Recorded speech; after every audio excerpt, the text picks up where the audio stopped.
I'm a who that. I'm a who that. Long as I'm living, I'm a who that. Lose or winning, I'm a who that. Sports coma, yeah, this is where we do that. Where we do that, where we do that, where we do that, where we do that, where we do that. Boogie like this, and I'm a who that. I'm a who that. Sports coma, this is where we do that. Where we do that. Welcome, welcome, welcome. Somebody please better help. Running this thing like elf. Thank God every day I'm not a felt. Go to YouTube Live with Big Q and the guys. If you ain't ride or die, the bandwagon get flipped. Been marching in, that was way for the ring. I was yelling out your shade for the championship. Fucking on town, duck down. Falcons, pluck, get shut down. Panthers ain't much touchdown. The vision really belong to us now. So much hate on the Saints, you could probably tell. Ever since Bounty Gate hit the NFL, when things seem fishy, then you probably smell the crooked referees on Roger Goodell. Yeah, probably like this, and I'm a who that. Every day I'm living, I'm a who that. Lose or winning, I'm a who that. It's the sports coma, this is where we do that. Where we do that, where we do that, where we do that, where we do that, where we do that. Boogie like this, and I'm a who that. It's the sports coma, this is where we do that. You're listening to the sports coma with Big Q and the guys on the PRO Media Network.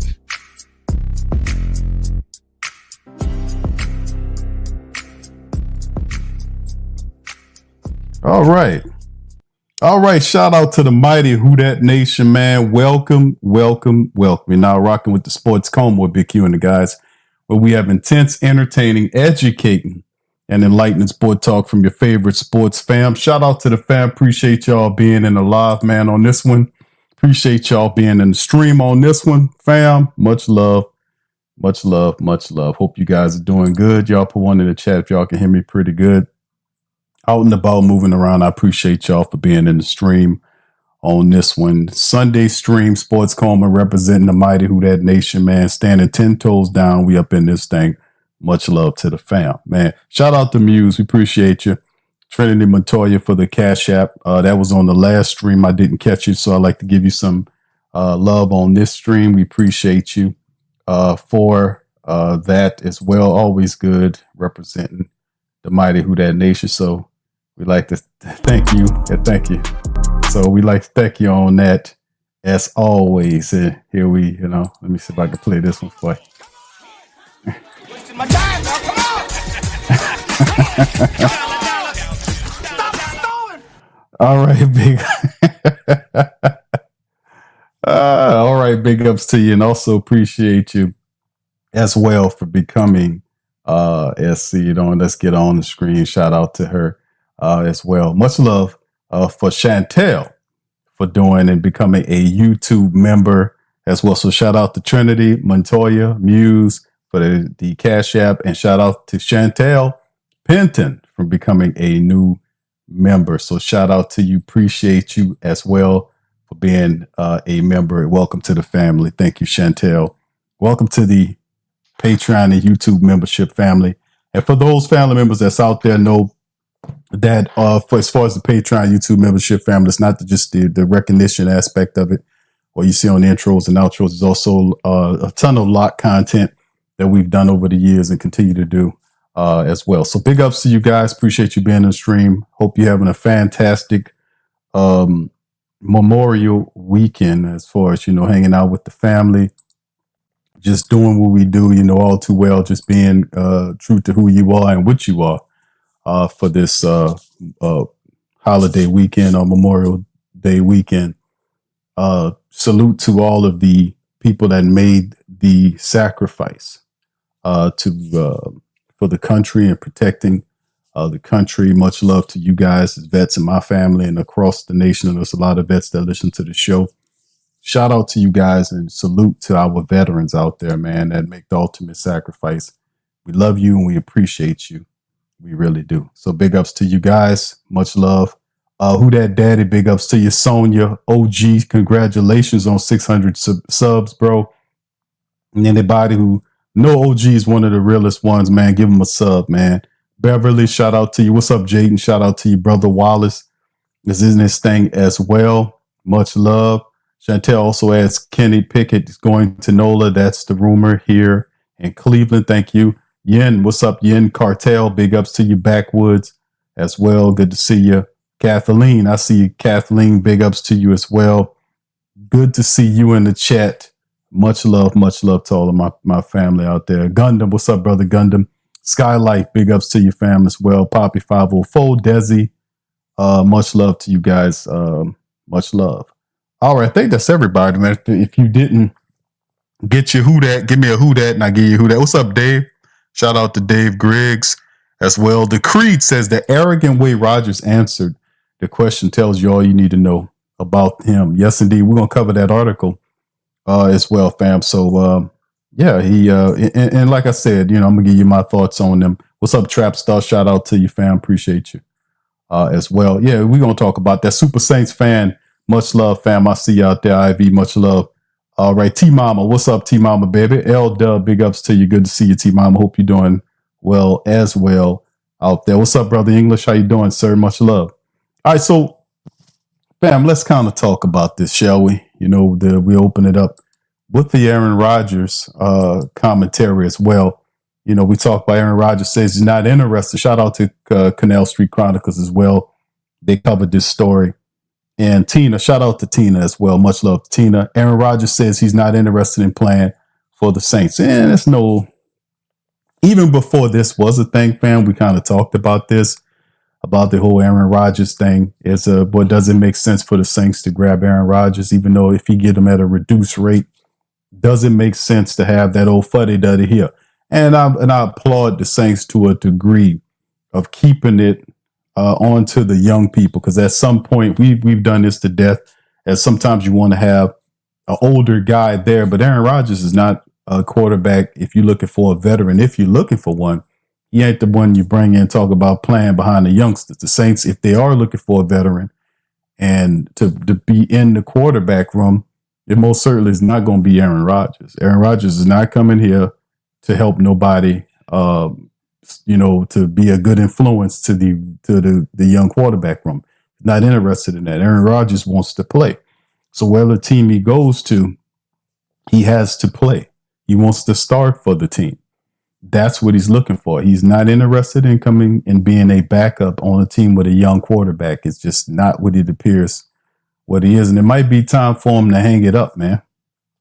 But they're saying there might be a few spots. It's rumors Chicago and all this kind of stuff. We'll see.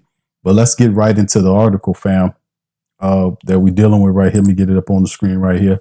Much love. And once again, Chantel, thank you for becoming a YouTube member. Much love to you as well. All right. Anybody else that feel that they want to do that, you can also, the links are in the description section as well. Gundam says, go young. Remember, the promised land was conquered by the young generation, not the old folks. Thank you, bro. Appreciate you. All right, let's get right into the article. Aaron Rodgers says he's not interested in playing for the Saints. 10-time Pro Bowl quarterback is currently a free agent. So this is what was said. Even though the New Orleans Saints currently have 4 quarterbacks on the roster, there have still been questions as to whether they would sign a veteran QB to bring some experience to that position group. It was even a bigger question this past week as news came out that QB Jake Hayner is dealing with an oblique injury and is likely out until training camp. While there was no concrete information that the Saints are even interested in a veteran QB, Aaron Rodgers, who's currently a free agent, his name has still been popping up online as a possibility to New Orleans ever since Derek Carr retired.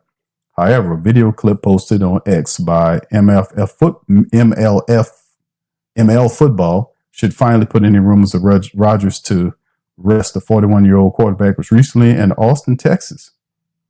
And let's play it right here. Y'all put one in the chat. If you can hear it, I'll play it so you can hear what Aaron Rodgers had to say. Here we go. A free agent now. Would you ever consider playing for the Saints and making us great again? Because No.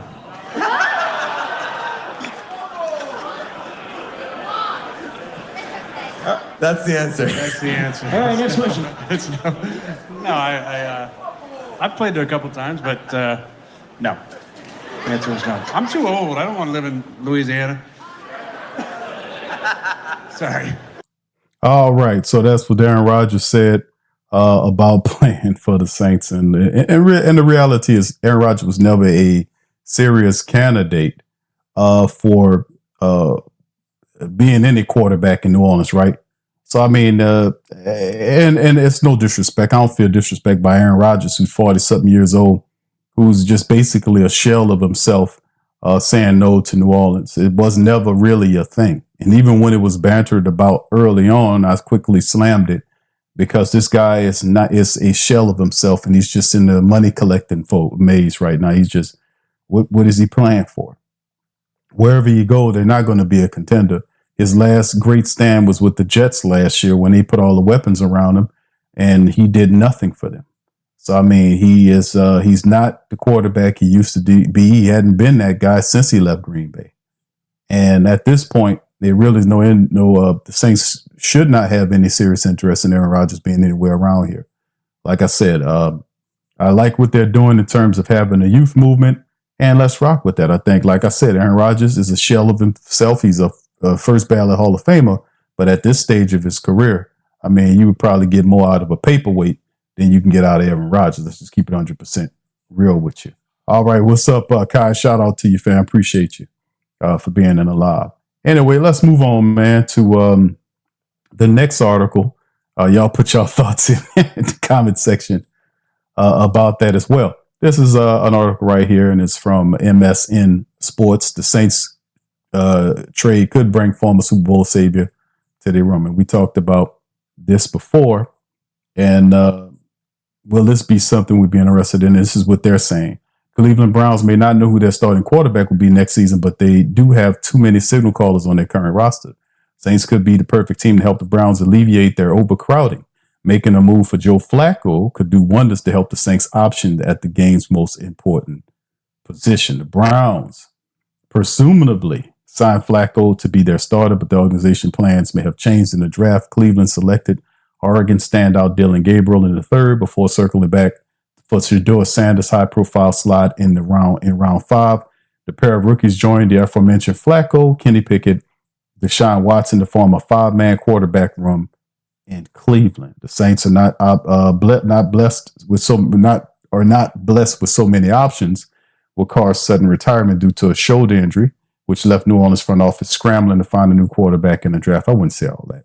They elected to roll the dice on former Louisville star Tyler Shuck in round 2. At the moment, he projects to be in a battle with second-year pro Spencer Rattler in training camp to be the Saints starter this year.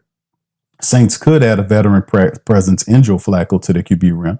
New Orleans would be wise to add more of an established veteran to the mix. That's why making a trade with the Browns to bring Flacco to the Big Easy makes so much sense. He's the perfect veteran to add experience to the quarterback room without being any sort of threat to Shuck's status as the team's signal caller for the future. The Browns cannot reasonably walk into week 1 with 5 quarterbacks, so they need to trade someone. Getting anything of value in exchange for Flacco should be a win for Cleveland's front office. Getting a guaranteed 7th rounder with 1 round of upside should be all the Saints are willing to pay. That would allow Cleveland to head into training camp with 3-headed monster competition. With Pickett, Gabriel, Sanders can duel it out during the preseason. Watson should not be a factor as he continues to rehab from injury. The Saints could also hold a 3-man competition with Flacco in the mix. He would give the Saints a higher floor than either Rattler or Shuck can provide. I don't know about that's a crucial consideration for a team that fancies themselves as contenders for the NFC South crown. Oh, we fancy ourselves, eh? We fancy ourselves. No, it's not about being fancy ourselves, man. It's about earning it. Right now, the Saints got to earn it. Interesting, the Saints will make this trade hoping for Flacco to fail in his bid to win a starting job. The best case scenario for New Orleans is for Shuck to show he's got the goods to win a job right now. At most, Flacco should be acquired with the idea that he can keep the seat warm for a high-profile rookie. This is not the sort of trade that will shift the balance of power in the NFL, but it's a real deal that makes good sense for both sides. Saints supporters should keep an eye on Flacco over the coming weeks. So this is an article right here from NSN. They're talking about Joe Flacco could possibly be the guy in New Orleans, and that'll be an interesting case, to be honest, because a lot of people think of another quarterback. We know Chantel was talking about Mr. Pickett heading to New Orleans. Let me pull that article up here as well, as he's a guy that a lot of people think is currently linked to the position. So we just can't seem to get away from a lot of this stuff going on with the Browns. So any quarterback really dealing with the Browns, right? At one point, the Saints was trying to get Deshaun Watson, that early on before he fell apart. But here's an article right here from the Cleveland Browns side of things. Saints linked to pursuing trade for Browns QB. Saints have been connected to the trade for Cleveland Browns quarterback. This is Matthew Schmidt from Cleveland Browns Sports Illustrated side of things, and this is their take from their side. Cleveland Browns are currently carrying 4 healthy quarterbacks, seeming unlikely they will head into the season with all of them on the 53-man roster. Taking that in consideration, the trade seems inevitable. During a recent appearance on 92.3 The Fan, that's Ross, shout out to Ross, feels that the Browns signal caller Kenny Pickett could comprise a trade target for the Saints. He could. In a scenario which the Saints get to the end of preseason and decide they need a veteran quarterback in their building, I can absolutely see Kenny Pickett being the target. According to Ross, he says, no disrespect to Joe, but the reason why I like Pickett is because he has the connection to Kellen Moore. He played under Moore and won under Kellen Moore. Moore served as Pickett's offensive coordinator with the Eagles last season, although I should be noted that Pickett obviously served as Jalen's backup. Moore is the head of the coach Saints, head coach for the Saints now, so there is some familiarity there. Cleveland initially acquired Pickett in a trade with the Eagles earlier this offseason. The Browns then signed Flacco in free agency and selected both Gabriel and Shedeur Sanders in the draft. Pickett was originally selected by the Steelers in the first round of the 22 draft, but has never materialized in Pittsburgh, totaling 13 touchdowns, 13 picks across 24 starts. Perhaps a team like New Orleans feels it could fix Pickett, especially considering the Saints are still searching for an answer under center. So this was Ross told Sports Illustrated of Cleveland. Let me then pivot to some of the statistics right here of Kenny Pickett. As you guys can see, here's 6'3", 220. He's 26 years of age and the first round pick 20 back in 2022. You can see what he did last year for the Eagles and all-time career numbers in 30 games played. He 13 in his first year, 12 in his second year, and last year 5 games, 30 total games. 471 completions out of 755 attempts, 62.4 completion percentage, and just over 4,700 yards with 15 touchdowns against 14 interceptions, sacked 54 times within that span of time. So you can see right here, 30. He's a 26-year-old veteran, almost the same age as as Tyler. It's very interesting because if you're looking for a veteran, I look at it and I say to myself, if I'm looking for a veteran quarterback, right? If I'm looking for a veteran quarterback, I'm most certainly kind of not looking. And listen, I do understand the idea of of Kenny Pickett. I just don't know if I totally agree about that, right? Because he's 26 years old. And he's just 30. He's a veteran of 30 games, right? And he ain't had much success.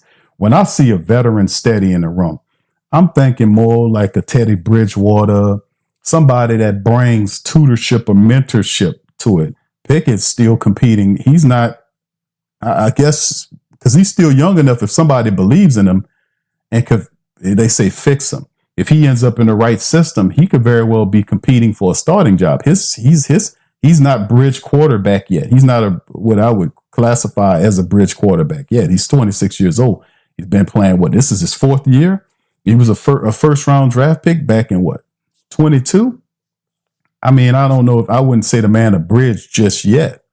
He's still looking to be a starting quarterback. He's still young. He's still in his prime and still has the ability to get better. I'm thinking somebody a little older. Now, if it was like the previous article make mention of somebody like Flacco, yeah, I could see a Flacco. I could see a Teddy Bridgewater. I could see somebody, even a Carson Wentz. I could see perhaps a Carson Wentz, a guy, some of those type of guys who we know they're just mentors to the room. If you see that, because right now we've heard what Mickey Loomis said. Tyler Shuck is the guy. Spencer Rattler, Jake Hayne are dealing with injury. They have Hunter Deckers in there. But at some point, you would think the Saints would probably bring in a camp body. There's still a lot of time between now and then. You could possibly see the Saints bringing in somebody to kind of help them do that and move that up in there. You know what I mean? But it's just a thought process that we're looking at with Kenny Pickett. I just don't see the man as a bridge quarterback just yet. I think he coming in there. The man wants to be a starter. I just don't see that aspect of it. He's 26 years old with 30 games of experience. That ain't exactly somebody that will call and say he studies the room. I mean, how much studying is he going to do? I'm talking bridge. I'm talking about a real bridge quarterback.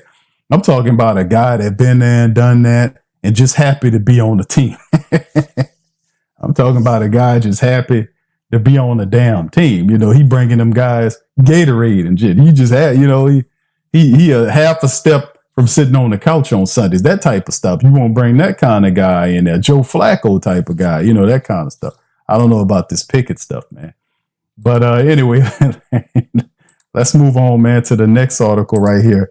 And shout out to Canal Street Chronicles again. They're putting in good work. Jennings listed the 3 under the radar Saints for 2025. This is the young writers' take on what they thought would be some Saints that we could be looking at to be impressed by this upcoming season. As the Saints turn the page and begin the next chapter, depth players will need to step up in hopes to stay competitive in a relative weak division. These are 3 guys the writer think could have a much bigger role than initially anticipated. So number 1, Cedric Wilson Jr. Oh, my. Remember, we talked about Cedric Wilson Jr. a lot, me in particular, me. I'm not very impressed with Cedric Wilson Jr. When they brought Cedric Wilson Jr. to the Saints, y'all remember that the idea was that he was, as crazy as it sounds, he was supposed to be the veteran wide receiver that was supposed to be on the opposite side of Chris Olave. He was supposed to replace Michael Thomas in the Saints wide receiver room. That's what they were talking about Cedric Wilson Jr. That's why they offered him a 2-year contract. While a lot of guys had 1-year prove-it deals, Cedric Wilson Jr., 2 years, $5.7 million contract, was listed as a guy that was supposed to replace Michael Thomas in the Saints wide receiver room as the possession guy opposite of Chris Olave. Put 1 in the chat if y'all remember that. Put 1 in the chat if you remember that. Put 1 in the chat if you remember that, because people forget how poor the experiment went with Cedric Wilson Jr. to the point where I just wanted him off the team. I mean, it was for a vet. I mean, he just was not impactful at all. And he kept getting hurt. You know, his blocking wasn't all that. He made 0 impact in the offense at all. And I was like, damn, it's almost like having a rookie out here. We expect more out of the guy was dropping passes. And when he was out there, he didn't do anything. It was nothing special about Wilson. But this was the guy who the Saints tabbed under Mickey Loomis, Dennis Allen, with Derek Carr. They tabbed this guy as a replacement for Michael Thomas. People forget that because there was another thing that went terribly wrong. Like all the ones. What's up, Beth? All the ones said, yeah, I remember that, Q. Yeah, I remember that. Said, we don't forget that kind of stuff.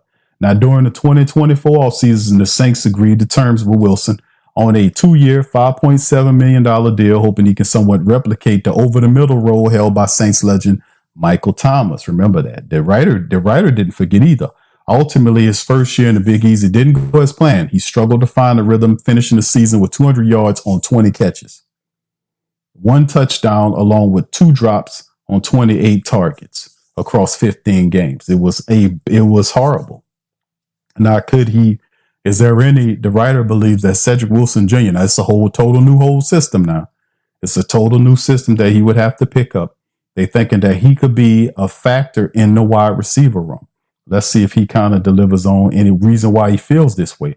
A 6'2", 197-pound, 30-year-old was expected to be the dependable third option for Derek Carr, Chris Olave, Rashid Shaheed, particularly on short and immediate routes. However, his uses may not have matched his skill set. Wilson saw 163 snaps in the slot compared to 218 out wide, despite historically thriving on the inside. That's why I believe a reunion with new Saints head coach and play caller Kellen Moore could be what Wilson needs to revive his career. The two previously found success together with Dallas, where Wilson had a breakout year back in 21 under Moore's scheme. He hauled in 50 passes for 71 targets for 664 yards and six touchdowns. 500 snaps in the slot, 85 outside. He also recorded 6 contested catches, 13 attempts, 46.2, and earned a career best almost 72-yard receiving grade, almost 72% receiving grade from the PFF people. He was a former 6th-round pick by the Cowboys out of Boise, where Moore played from 2007 to 2011. Wilson has shown he can be a reliable target in the right system, but the Saints still in need of a big body receiver. Moore could be able to maximize Wilson's role more effectively this year, though I wouldn't rule out guys like Bub or Donovan People-Jones either. Now, make a great point. The writer does a fantastic job of laying out all the facts. He's absolutely right. Only one thing I would have to say to add to this article is the fact that this guy's a lot older than what he did when he was with the Dallas Cowboys, right? He's a little older than that. So it's going to be interesting to see. I am very aware of the connections between Kellen Moore and Cedric Wilson Jr. We'll see how it all weighs out in the end. But the wide receiver room is comprised of a lot of players. It's deep right now. A lot of inexperienced players. Cedric Wilson Jr. is probably outside of our top three guys. We talk about Olavi, Rashica, and Cooks. He's definitely the most experienced guy the Saints have. You talk about veterans. He is definitely the old man of the bunch outside of Cooks. Everybody else is young. Bub Means, Kevin Austin, Donovan Peoples-Jones, Dante Pettis, Mason Tipton, Moochie Dixon, Chris Tyree. All these are young guys. So he does have the experience of being a veteran. Can he use that to his benefit is the thing. Familiarity with Kellen Moore can help, but in year two, can he find success here in the city of New Orleans? We'll just have to see. But it's a different wide receiver than what Kellen Moore had in Dallas. He's a little older. We'll see if he can break the mold, man. I like Donovan Peoples-Jones, to be honest with you. All right, next up on this list is cornerback Isaac Gidham. He was excited to announce that they were reuniting with veteran cornerback Isaac Gidham on a 3-year, $9 million deal. Considering what he brings to the table, the 29-year-old spent last year with the Niners along with new Saints defensive coordinator Brandon Staley, who served as the assistant head coach under Kyle Shanahan. Don't tell me that connections don't mean nothing in the NFL, right? Gidham wrapped up his lone season in San Fran under Staley with 1 interception, 3 pass breakups on 320 coverage snaps and 38 targets, along with 39 tackles, 10 stops, a forced fumble. And according to PFF, he also spent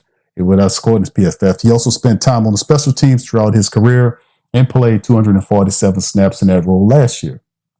Now, he says he'd like to look back to the 23 season when the Saints were battling a number of injuries in the secondary, and guys like Gidham and Ugo Amadi stepped up. Gidham was tied for 6th among all defensive backs with 11 pass breakups, while also adding an interception on 319 coverage snaps, 44 targets, earning himself a career-high 80.4 coverage grade from the PFF folks.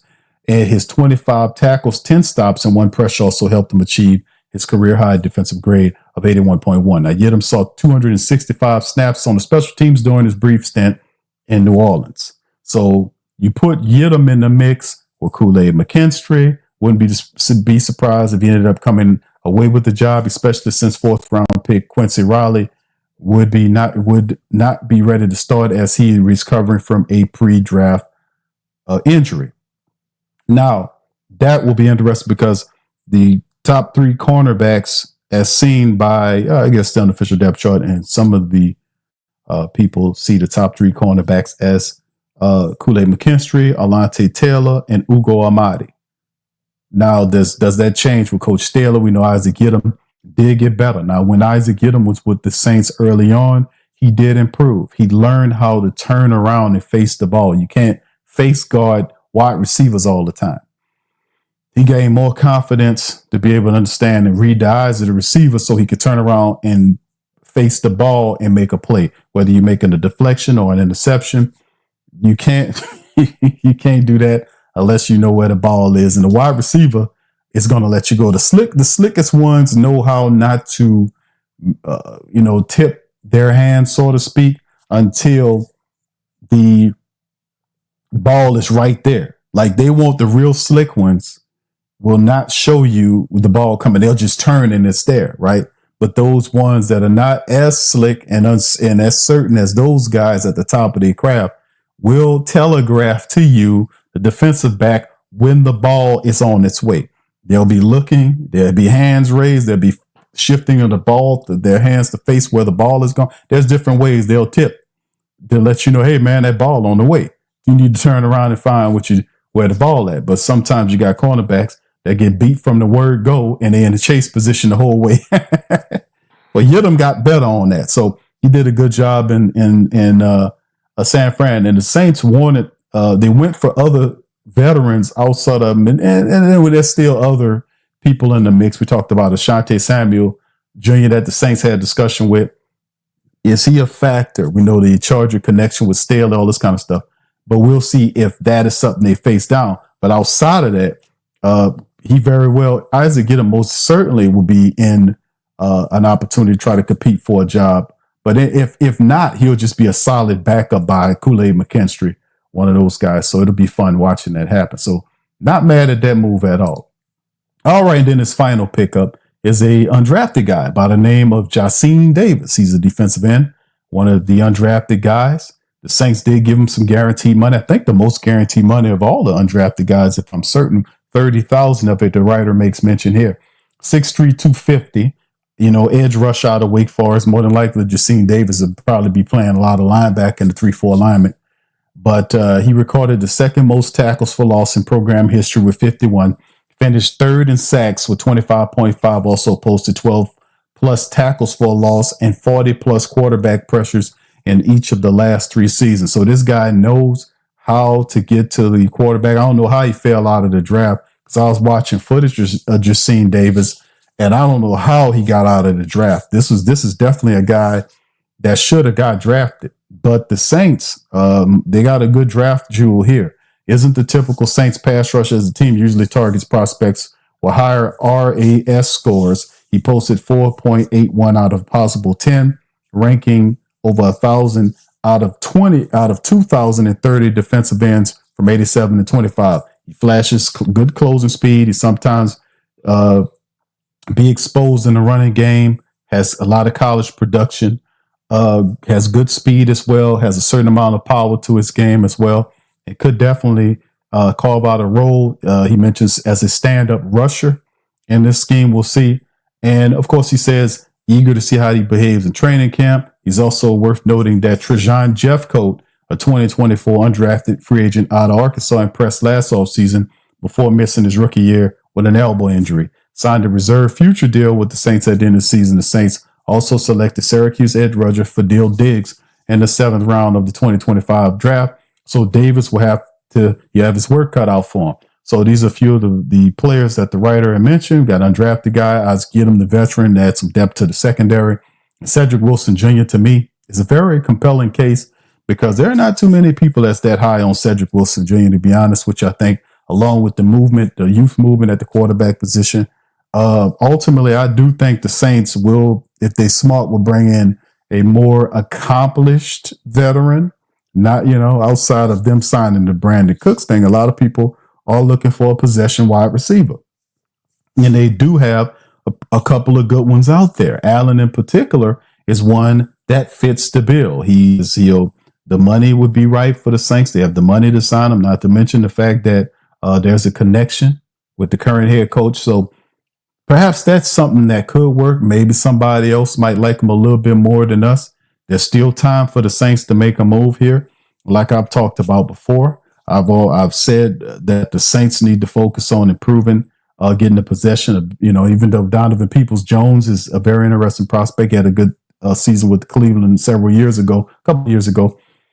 We still could use a good guy in Allen. I would, have him and pair him there because you want to give Tyler or Spencer, you want to give these guys good veteran weapons to kind of help them out there. You want to have a mean running attack. And veteran wide receivers that you can rely on. Tall quarterback, whether that's Tyler or Spencer, we need some solid wide receivers there. And if you have an extra depth there, because y'all remember we lost Chris Olave last year, we lost Rashid Shaheed last year to injury. So having extra guys there that could step up, extra veterans there in the wide receiver room wouldn't hurt. They're actually being a power with all these other inexperienced wide receivers. You want to at least try to provide some versatility with a youth there and then some veteran to steady the run, maybe a couple of them, especially in the wide receiver room.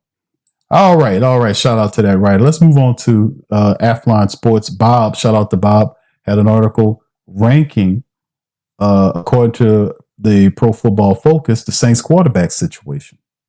Where did Tyler Shuck and the Saints quarterback stand in NFL rankings? Hey, will we have a legitimate quarterback competition for the first time in over 20 years? And Bob is alluding to the fact that we didn't have one last year. Not in terms of a backup quarterback We had a rigged backup quarterback situation last year, but Saints will have a legitimate starting quarterback competition for the first time in 25 years. However, there are some things that don't, there are some that don't have confidence in the players who will be competing for that starting role. Rookie second round choice Tyler Shuck is the favorite. His primary competition is Spencer Rattler, who's a 5th round pick last year. Jake Hayner and even undrafted rookie Hunter Deckers could be a factor who wins the job, right? Pro Football Focus is among those with no confidence in New Orleans' quarterback situation.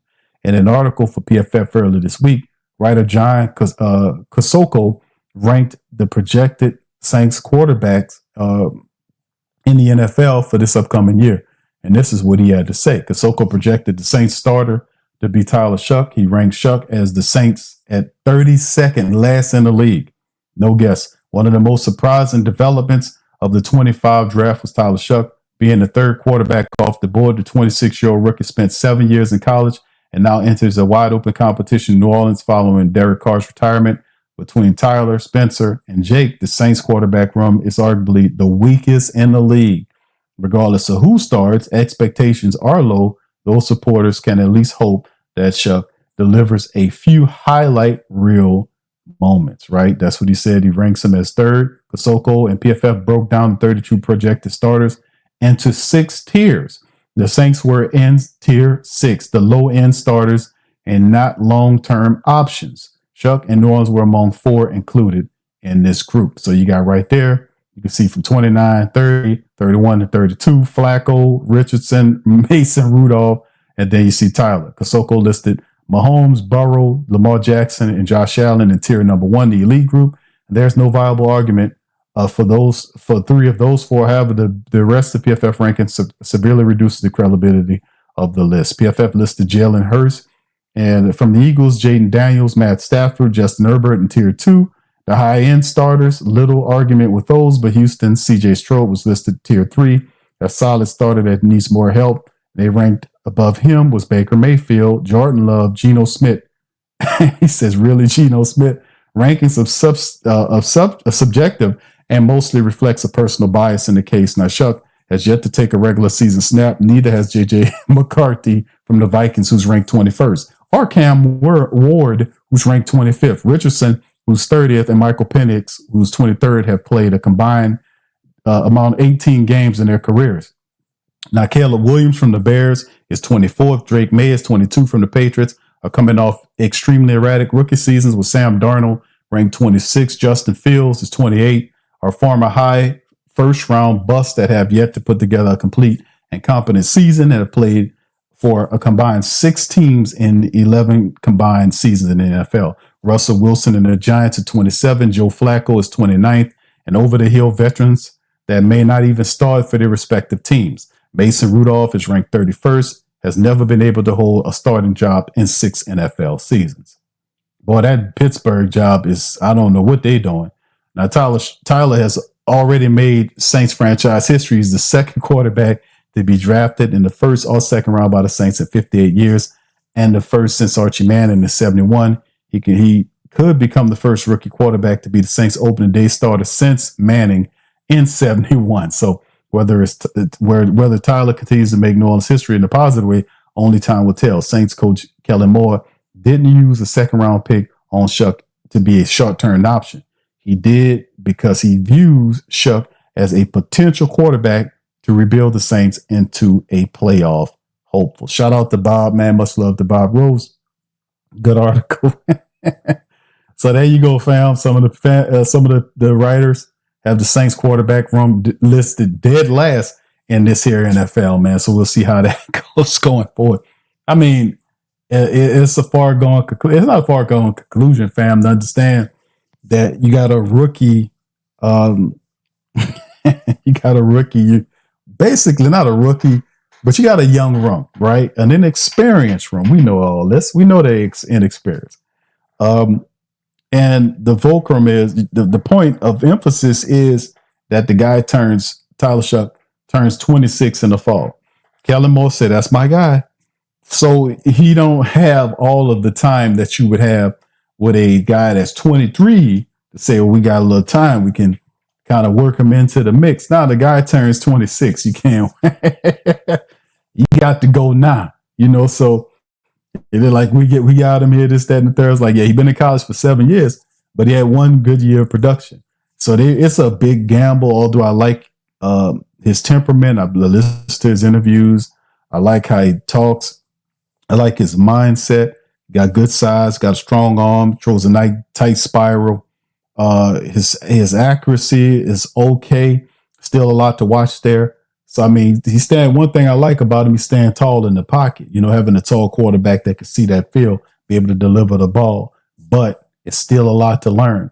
And besides, I think Spencer Rattler in his second year is looking pretty confident. I think Spencer is going to be a guy. Don't be surprised if Spencer is not the starter opening the year, because he's going to give him all he got. He's gonna give him a run for his money. So we just hope Tyler can keep up and make it a competition, man, because there was no competition last year as far as Spencer and Jake Hayner was concerned. It most certainly was not. All right, then finally, man, before we get to the questions, if y'all have any questions, please feel free to throw them in the chat and I would answer them before we end the stream. But shout out to you guys. Much love. All right, this one right here from Yard Barker. Saints Taysom Hill and Foster Moreau out until at least training camp. We think Taysom Hill might be out longer than that. Matter of fact, he probably will. Saints do it all. Taysom and true tight end Foster Moreau suffered significant injuries in the later stages of their 24 season, which was a fitting end to a generally miserable year. It appears that they're on the mend, but according to Nick Underhill, shout out to Nick, reports that neither of them will return to practice until training camp at the earliest. It's worth noting that Underhill does not say whether Hill and Foster will be available for the start of camp in July or if they will return in some later date. Both players are entering platform campaigns, so their future earning power will be impacted to a large extent by their health and productivity in 2025. Hill, who's going into his age 35 season, was in line to build on the career high 114 combined receiving and rushing touches he had in 23. Last year, Kubiak's first and only season as the Saints offensive coordinator, he was reported that Hill could see more opportunities in the running game while still serving as the auxiliary receiving option. Unfortunately, the BYU product missed a handful of contests early on due to a chest injury and fractured ribs. He just sustained a torn ACL in week 13. Given his usual timeline for ACL injuries, it wouldn't be surprising if Hill was to miss the start of the 2025 campaign, which I'm expecting. And he was beat up all last year. And Clint Kubiak, I'm so glad he's gone, was a complete moron in how he handled Taysom Hill. Remember the nursery rhyme I created? When Taysom's away, Clint Kubiak can't call a play, because when Taysom Hill was in there, all Clint Kubiak did was overuse him. He did not decoy him. He did not use Taysom or the rest of these guys to create opportunities for lesser known options that he himself picked for their offense. He just overused Taysom and overused that guy. Lacked imagination. He was an idiot. He was a moron, and I'm glad he's gone. So Taysom Hill, a lot of people, a word on the street is that he's not going to be ready for the regular season, that it'll be into the season and until you see Taysom Hill suffer. He had a bunch of injuries, and that torn ACL was a horrific injury. So don't be looking for Taysom. I'll be surprised to see him start the season. Some people thinking it'll be way into the season before we see Taysom Hill take a snap.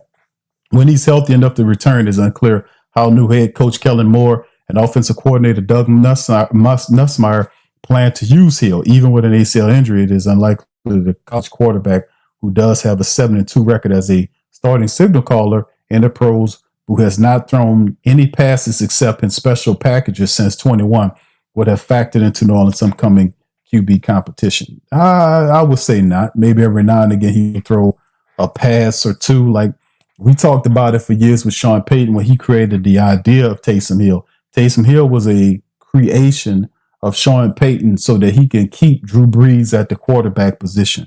That's why Taysom became a thing. He designated Taysom Hill as the deep ball thrower because Drew did not have that ability to stretch his passes beyond 15 to 20 yards. So he would just dink and dunk the hell out of you and meticulously cut you up moving the ball in terms of Drew.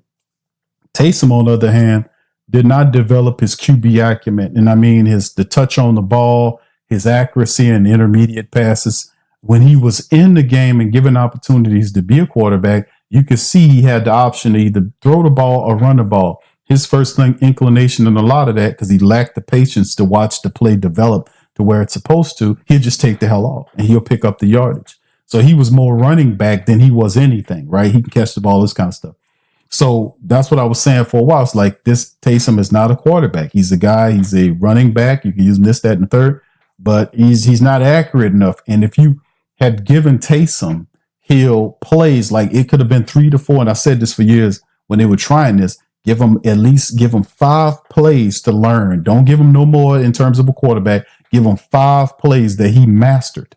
And when he comes in there, you run one of those 5 plays for Taysom as a quarterback outside of him ducking off and running, that kind of thing. But as a passer, those 5 plays, let him master it. And then that way you can be able to create 2 offenses in one, because it was actually a brilliant idea, it just wasn't executed properly. Because you have defensive coordinators would then have the game plan for 2 separate offenses. It'd almost be too terrible. It was a brilliant idea. It was just executed very poorly. But he is not a quarterback. And like I said, his injuries, I don't think he will be clear for the season. And like I said, you won't see him probably until way into the season. Now, in terms of Foster, and let's keep it going. Let me think. Well, I stopped it over here. All right. So anyway, the next one, the Saints re-up with tight end Juwan Johnson on a 3-year contract in March, thus cementing him as the club's number 1. Now, Foster would therefore have to again compete with Johnson and Hill for targets whenever he returns to the field. He'll get back before Taysom will, that's for sure. 28 years of age. And remember, Taysom Hill and both Foster Moreau are on 1-year contracts. Both of these guys, when their contracts is up this year, they're out of here. So you got a bunch of these guys. Cam Jordan, Demario Davis, Tyrann Mathieu, Foster Moreau, Taysom Hill, out of here. Contract is up. These are the last year agreements. So a guy like Matavo would be, a guy like what's the other guy we had last year, big tight end, will have an opportunity to step up and play. So we'll see. But anyway, with that being said, 28-year-old Foster Moreau, who's a former 4th-round pick for the Raiders, 17 games for the Saints last year. His second season in New Orleans, he tied a career high with 5 touchdowns and had 32 catches on 413 receiving yards. Came up just 1 shy of tying his personal best mark he set in Vegas. Now, Foster suffered a knee injury during the Saints season finale and had to be carted off the field. Again, it's uncertain exactly when Foster will medically be cleared, though he's, of course, hopeful he will be at the start of the regular season. The knee is doing really great. I have to say we're ahead of schedule. That's what Foster recently said. Shout out to Rod Walker from NOLA. I'd be pretty happy with the timeline that he gets back either one of those spots, meaning there before the start of training camp for the start of the regular season. Given Foster's history of featuring, Kellen Moore's history of featuring tight ends, Foster Moreau, who signed a 3-year, $12 million pack with the Saints back in 23, could position himself for another multi-year extension if he returns to full health sooner than later. Will he come back? I guess, if you're the Saints, we'll see. But yeah, Taysom Hill is a major weapon for the Saints offense. Like I said, they're looking at him later on. Foster Moreau talking maybe the start of the season. We'll see. We hope both of these guys get on the field very soon, because Foster's a really good backup, tight end, really good in his blocking. And Taysom Hill's just a mismatch nightmare from hell playing, whether you're playing at running back or wide receiver or tight end. You just never know with Taysom Hill. He's a force. And if you have those guys available to help out Tyler or Spencer, that's just more power to you in the Saints offense, right? All right. So anyway, that's some of it. And like I said, man, we're going to just do a quick view at our depth chart right here and just look at our unofficial depth chart for New Orleans Saints. Shout out to you guys. Do me a service, fam. Y'all hit the like button on this Sunday afternoon. Hit that like button and all. Also, y'all can feel free to sub up if you're not a sub, baby. Sub up. Much love. All right. Much love. All right. And here, like I said, here it is right here. You see some of the stuff going on right here. Tyler listed as the starter with Spencer behind him. Jake Hayner is questionable. Hunter Deckers will get an opportunity. You might see a guy come into maybe a veteran. We'll see who it is later on. make an appearance into camp when the time comes. The running back room is very impressive. Elvin Kamara, Kendre Miller, Devin Neal, Clyde Edwards-Helaire. It's very impressive. Very impressive running room. Just love to see what Kendre Miller, what we'll get. He has to, in his third year. We're hoping Kendre remains healthy. That'll be a big hit. Devin Neal is a really good young running back that will push the room to help out right there. And Clyde Edwards-Helaire is a good veteran who can also help there. So, like with the running back room is Chris Olave, Rashid Shaheed, Brandon Cooks, our top three guys. Then the backups above means, can Bub make a step? Kevin Austin Jr. showed some talent. Cedric Wilson needs to do better. Donovan Peoples-Jones, can he, give an opportunity because he's 6'2", physical, good hands, has decent speed too. He might be the guy you want to kind of fixate in if you look at the Saints wide receiver room because he's a veteran looking for an opportunity to press into the upper levels of the team. If he performs well, man, this will be interesting. Then there's Pettis, who earned his opportunity with his speed and how he played on special teams for the Saints last year. When given opportunity, Pettis made some good moves. Saints signed him on a one-year deal, bringing him back. Mason Tipton was doing really good in preseason, fell off the boat when we hit into the regular season, disappeared into the year, dropped some passes, this type of stuff. I remember he had a touchdown catch. He just dropped it. Moochie, Dixon, and Chris Tyree, undrafted guys. That's the wide receiver room. Tight end room, we just talked about that. Juwan Johnson, Taysom, and Foster rehabbing. Jack Stahl is there. Butavo, the tight end who the Saints picked up, and later on in the draft, he's also going to be a factor in the room. Then you go offensive. Kevin Bank, we know how our offensive line is going to look, so that's one of the questions. As we move forward, there was some rumor revealed saying the Saints were going to shuffle the line. It was true. Kevin Banks Jr. and Tali Fuaga are our bookend tackles. Love that. Love these 2 first-round draft picks. Love their mentalities. They shifted Penning to guard.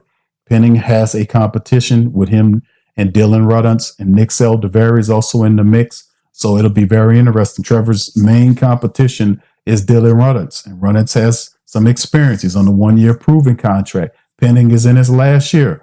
So we should see a very, very interesting battle at that left guard position with Penning and Dylan Rudance, to be honest with you. McCoy is at center with Will Clapp as his backup. Cesar Ruiz is at right guard.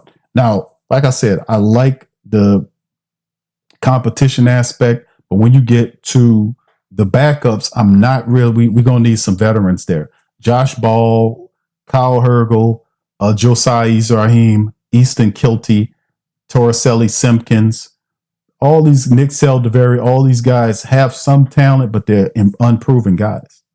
Unproven. Some of these guys are just prospects. I watched tape on Easton Kilty. Very good. We don't know how he's going to play. Torricelli Simpkins, the third, is also a very interesting prospect. And Landon Young, just to me, is just, I just didn't like how he played last year. He looked weak. He looked lost. And the Saints signed him back for whatever reason. I still think that's a position that needs, the Saints definitely need to add some more veterans to the backup offensive line. If something happened to our starters, could you imagine these other guys coming in here?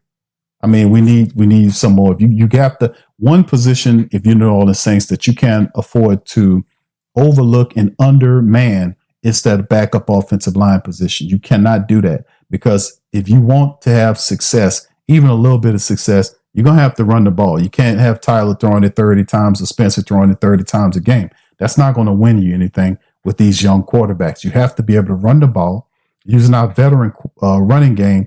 Elvin Kamara, Kendre Miller, Devin Neal, and Clyde Edwards-Helaire. I'm comfortable with our running attack. We got to play through Elvin. I know he turns 30 this year. We got to play through Elvin Kamara in the running attack if the Saints are going to have success and the young quarterbacks off the back of the play action. That's how it has to work. Juwan Johnson got to earn his money. You know, he got the contract. Now he has to step up to be a top 10 tight end in the NFL. There's no questions about it. Especially if we'll see Taysom later on in the year. Possibly Foster Moreau at the start, perhaps later on in the year as well. So Juwan Johnson, whoever the backup tight end is going to be, whether it's Jack Stahl or anybody else, Juwan Johnson is going to have to step up and be a different tight end than we accustomed to seeing. So he can't drop the easy ones and catch the really tough ones. He's going to have to catch all of that from this guy. He's got to earn his money. It's time for him to step up and be a top 10. Saints are awarded him that. You got to step into that top 10 level. It's time, right? So, like I said, that's my thing. We can't, kind of mess around with the backup offensive line. We need to add some more good veterans to that backup offensive line. Then we go defensive. We talk about this all the time. I do like, y'all know how I like Brian Bresee. I think Brian Bresee is awesome. You still have guys like Vernon Broughton, who's a 3rd-round draft pick this year, looking at it. But Bresee and Broughton, B&B, those guys should be the guys starting at those end, that 3-4 end position. I don't think Cam should start. I already told y'all that Cam at this point should be a reserve. He shouldn't be starting for nobody. He should be a reserve coming off the bench. Devin Godchaux is a guy that should be at the nose tackle position over Nate Shepard. I was not impressed with Nate Shepard as a 4-3 end, let alone a 3-4. Are you kidding me? Shepard, I wasn't impressed with him as a 4-3 end. You better move that boy to the backup. So, and outside of that, Carl Granderson, Demario Davis, Pete Werner, Chase Young, love those guys at the linebacker positions. I'm going to be very interested to watch how the 34 defense, the 4-3 shifts to the 3-4 with the Saints, with Granderson and Chase at the linebacker positions. Demario Davis is there. Really excited about that. Really excited about Danny Stutzman and Jalen Ford as reserves there for Dill Diggs. I think it's going to be very good for the Saints. Where does Isaiah Foskey fit in this mix? He's listed as a linebacker there. Foskey was going to have to step it up, man, and put some competition to Jonah Williams, who has experience playing in Coach Staley's system.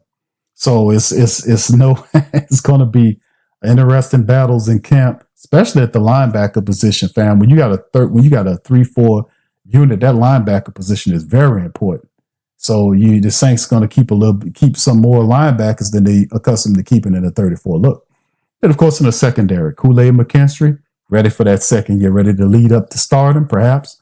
You see Alontae Taylor, depending on where he goes, the Saints playing him inside, outside. They'll figure out where they want Alontae to play. Ugo Amadi is listed as the top nickel guy. We know Quincy Riley should be ready as well going into it. When the time counts, he should be ready, but it's also Isaac Yiddums there. We talked about that. One of the other breakdowns, also like Dallas Beanham, the young undrafted guy. Love that guy. His play style, really good. I like Rico Payton. It's another really good young cornerback to see how they develop. And, of course, our safeties. Tyrann Mathieu in his final year with the Saints. Saints' biggest acquisition of this year, Justin Reed at the safety position, was humongous. Him and Tyrann Mathieu will occupy the safety spots. Jordan Howden will still have to develop. Jonas Sanker is the future at the safety position. Once Tyrann is gone, he'd be sitting there getting reserve reps.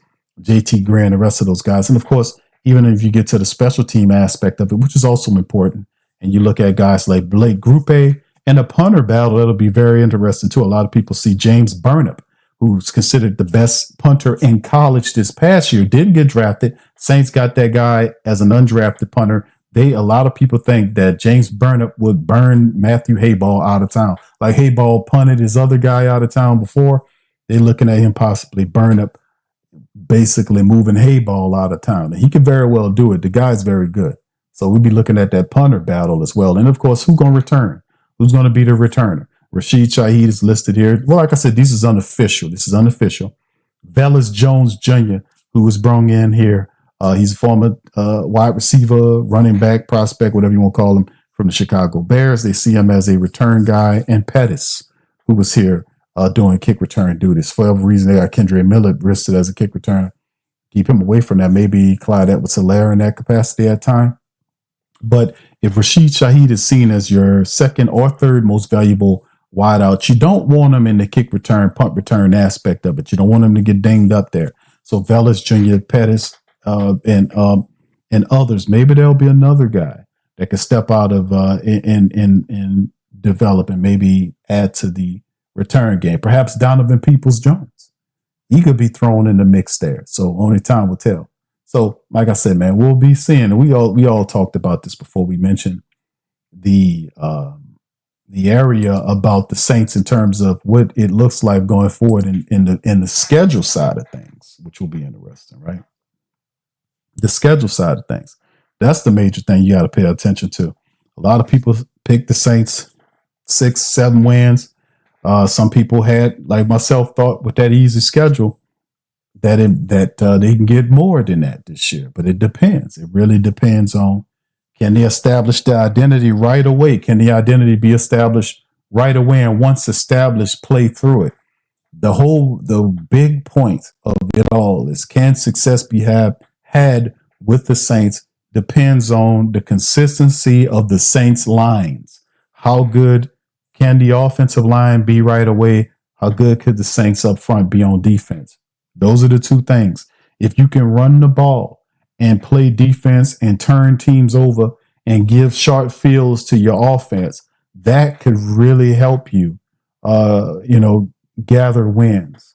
Now, when you first start off in that first month, it's going to be about not trying to play as clean football as you can, keeping the turnovers down, playing intelligent football, taking advantage of the adversaries' turnovers. When they turn it over, you make them pay. That kind of thing has to be the point going forward, because that's what it's all about. People say, Q, can they really win as many of these games? They can, if they're serious about that offensive line. Offensively speaking, you got to run the ball. You can't have Spencer or Tyler throwing 30 times a game. It has to be them running the football and balancing it with the run to get into the play action. It has to be. It has to be. If it's not that, it's going to be a long year. You can't allow that to fall on the quarterback. You have to run the ball. TJ Pagnetti and the new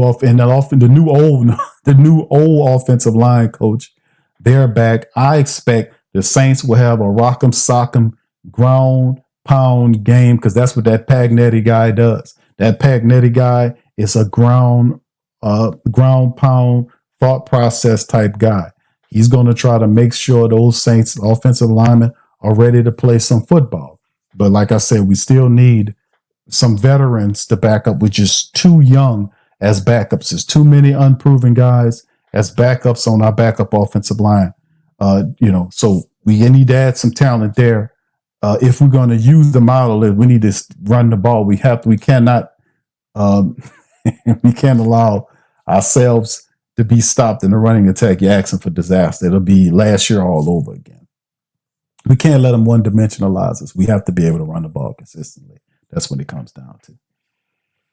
All right. Big ups to you guys. Appreciate you as well. All right. What's up, JT? Shout out to you. Young Bloods 46. What's up, fam? Says Q. I think a lot of people are sleeping on Clyde Edwards-Helaire. In the Saints running game or the back room, he's got the skill set. He can really help a young quarterback out. Indeed, man.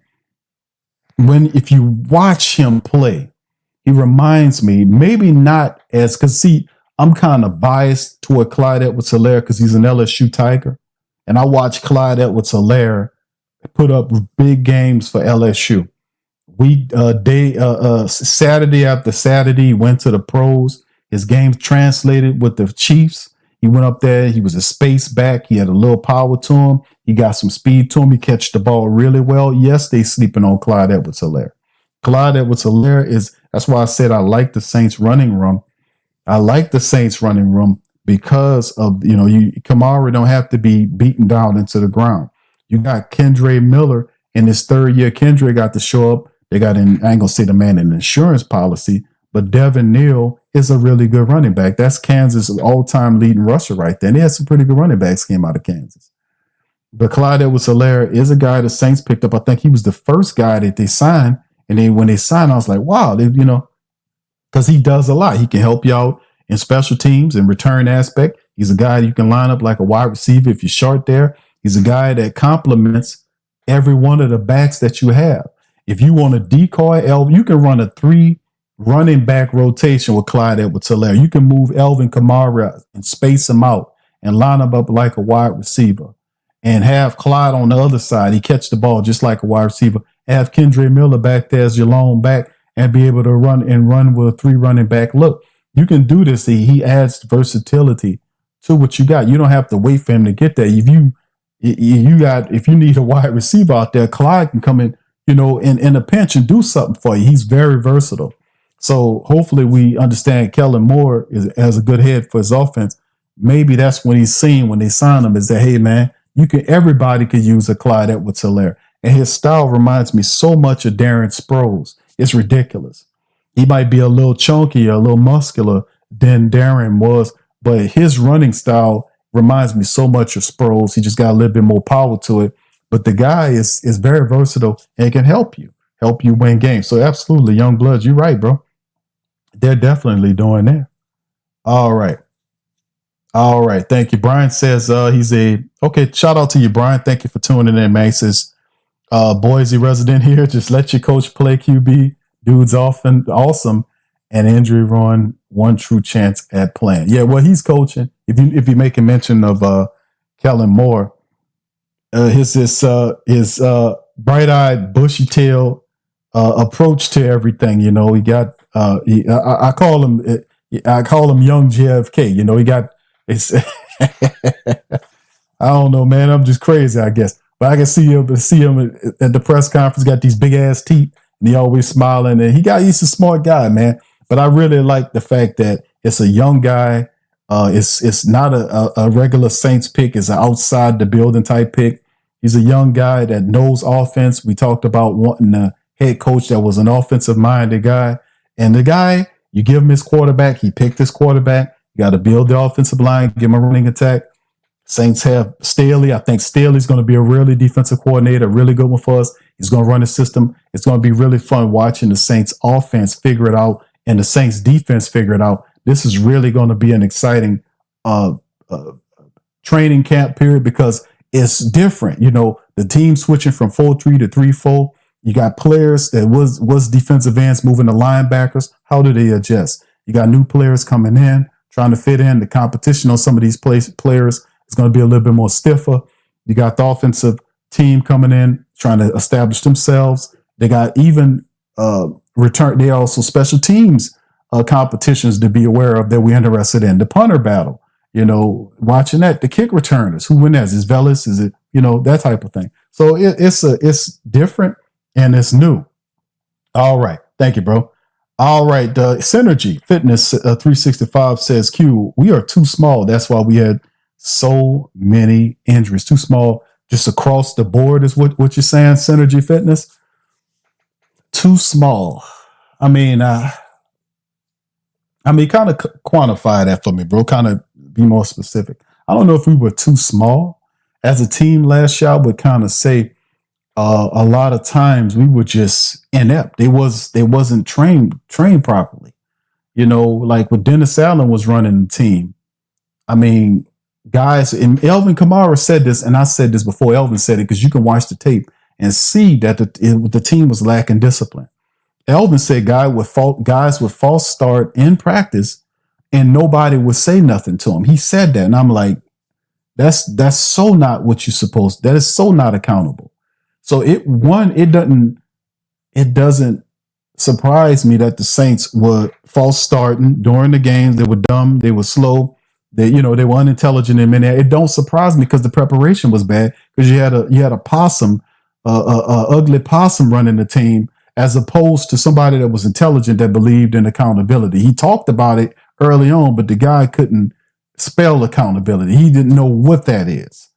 He could not keep them on course, on code. He had no code of ethics. He had no code of moral. He'd throw his team under the bus. He'd backstab players. He'd get mad at players that called him out for lying like Jameis did. Jameis said he lied to me about picking up the job once he got healthy. He's petty. He rigged the competition, the backup QB job last year, giving Jake Haener opportunities that he did not deserve over Spencer Rattler. If I seen that, I know Spencer was upset. If I was Spencer Pops, I would be mad about that. I would be mad, like, hold on, my son beat that guy. What you doing? But you can't, and that's what I'm saying. An off-code moron like that would destroy his own team and standing up there saying at the end of it that I didn't fail. I don't see it as I failed. I just seen it that they didn't want me anymore. An idiot, moron, possum-faced chump like that, you shouldn't have been nowhere even close to the team, if you ask me. How did this guy get a head coaching job? Are you freaking serious? It's ridiculous. But I didn't fail. I don't look at it as I failed. I look at it as they didn't want me anymore. They didn't want you no more because you failed, stupid. No, you failed miserably. You went on a 7-game losing streak and they canned your ass. That's the bottom line. I mean, who thinks like that? It's just, the guy is insane. But outside of that, that kind of energy is gone, and players see that. If that frustrated me just watching the team as thoroughly as I watch them, seeing the cracks and fractures. I was telling y'all that before it came out. I was like, this team is not accountable. This coach is not accountable. He destroys and fractionalizes his own team. Lattimore was upset about it, talking about it. And instead of them going to Lattimore and say, you know what, you're right, we're not doing it correctly, they reshuffle his contract to trade him like he the locker room cancer because they mad about the losing. He's mad, not the dumb coach, not the stupid Mickey Loomis, but they're trying to trade him out. Oh, I'm trying to get this guy out of here. He's causing problems. No, it's your stupid coach, bro. It's your dumb coach. He tearing his own team up. That is no longer the case. The guy's gone. Kellen Moore seems like he has some sense. He's a young coach. I'm excited about the energy, and I'm just done with all that other stuff. I'm sorry I went on the tangent like that. But but that's how I see when you talk about being too small, maybe in brain cells. I got you. That's what you're saying. That's what you're saying. I just figured it out. Synergy Fitness 365. They was too small in brain cells. That's what it was. They was definitely lacking that last year. They had no leadership there. That guy was not a leader. He was just a saboteur, and it worked too. It broke us down, and and wasted time. It just wasted the window of DeMario. It wasted these guys, Cam. It wasted their window. You had a certain period of time, and his shenanigans wasted. All right, Brandon says Ruiz. I went on a tangent on that. Ruiz says Brandon said Ruiz needs to go. We'll see what Pagnetti and our offensive line coach will do with Cesar Ruiz. Y'all know my thoughts on Cesar Ruiz. Even though people was laying out the PFF stuff and all this snaps and all this kind of stuff, man, forget all that. Watch the tape. We do the film study on it. We watch the tape. Cesar Ruiz should be 3 times better than when I've said this before. Ruiz should be the best lineman you have on your team. He had all those reps, and I don't know why he's not better than. Maybe they're not pushing him hard enough, maybe not pushing himself. But Cesar Ruiz should be the best offensive lineman you have, and he's not. He's not even close to what he truly could be if he would take the game serious. And maybe we could find an offensive line coach that can really get him there. But the guy's supposed to be way better than what he is, man. Way better. All right, Jade says, Q, who's your favorite player on the Saints roster right now? My favorite player is wide receiver RS. He said RS is your best player, the wide receiver. Rashid Shaheed. Okay, Rashid Shaheed. Best player on the Saints team currently right now. I think about that. I think about that. I like Carl Granderson. Let's just say Carl Granderson. I like Cam. Cam been tripping lately, man. I still like Cam, but Cam been tripping, talking about blaming injuries for why the team failed. So it wasn't the stupid possum face coach we had last year that had no accountability, that was backstabbing his team. It wasn't him. Wasn't him, Cam. I question these guys. Well, of course it was, Q. I can't say it, though. Yeah, I'm going to say it. But it was coaching. A lot of times it was coaching. You are very rarely going, and a lot of people get this, and I just said just for it to go out into the universe. If you're a coach of any physical, if you're playing basketball, football, baseball, whatever you're a head coach of, there's a depth chart, this thing called a depth chart. You have the ability to create or craft your team in a way where it is designed to absorb as many injuries as possible. And if you got a good relationship with your general manager, you make it a point that, hey, man, if injuries get too much, we need to be really active in free agency, in trades, or going to find people or pilfer people from somebody else's practice squad. We got to be able to have that mentality. So if injuries start eating us up, we got to be able to move around and make plays so we can stay on course. We got to have that, because you can't sit here and then not make moves enough to absorb what's going on. Because number one, injuries are going to happen to your team. You can't get away from it. Injuries are a real thing. Injuries happen to every team. All teams are impacted by injuries. So it should not be used as an excuse. I remember when the Saints played the Raiders. The Raiders had more injuries than the Saints. And then the Raiders had 18 people that were hurt. And I think 11 of them were starters, and they still beat the Saints. What's the real way? Injuries is a real thing. You have to figure a way around them. Just because they happen to your team is not an excuse or is not a pass for you to collect wins and then turn around at the end of the season and say, well, the damn injury is cute. We don't want to hear that, man. We don't miss me with that, Cam Jordan. because you know damn well, you of all people know, you one of the smartest Saints out there. You of all people know, you've been in the NFL for years. You know you're not supposed to stand your ass up there and blame injuries on why the team failed and don't say nothing else about the coaching, about they didn't push you guys hard enough. You didn't practice hard enough. You didn't read and study them playbooks like you were supposed to. You know, you made bad personnel decisions. All that plays a part of it before you just pick one thing out, injuries, and aim at it. And I said, boy, if injuries was a real person with a mount and could debate, it would put these people in the street. That's all they do is sit up here at the end of the year and blame shit on something that you're not supposed to be blaming it on. And he know that. At the end of the start of the year, them people, and I've caught him several times doing this, Cam in particular, at the start of the year, he'll get up there and say, this year, we can't blame injuries. And then by the end of the year, they blaming injuries. I'm like, what kind of crap is this? They really think we don't remember shit. I'm like, yeah, you said at the start of it, injuries is not an excuse. And by the year end, you're using it as the excuse, not one of the excuses. The excuse, the only one. They don't mention nothing else.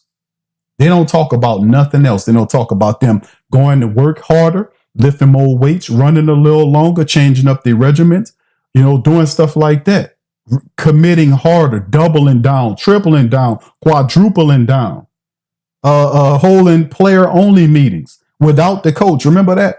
I was saying for years when these people were losing, where are the player only meetings? Where are the goddamn player only meetings? They had one player only meeting, and then Dennis Allen sitting up in there and he catered the joint. And I'm like, what? That's not a players only meeting if you got the coach in there. And then they lost the game. The game after the players only meeting with Dennis Allen, he catered the joint. They lost the game. I'm like, dog, what are you? And then they get used to losing.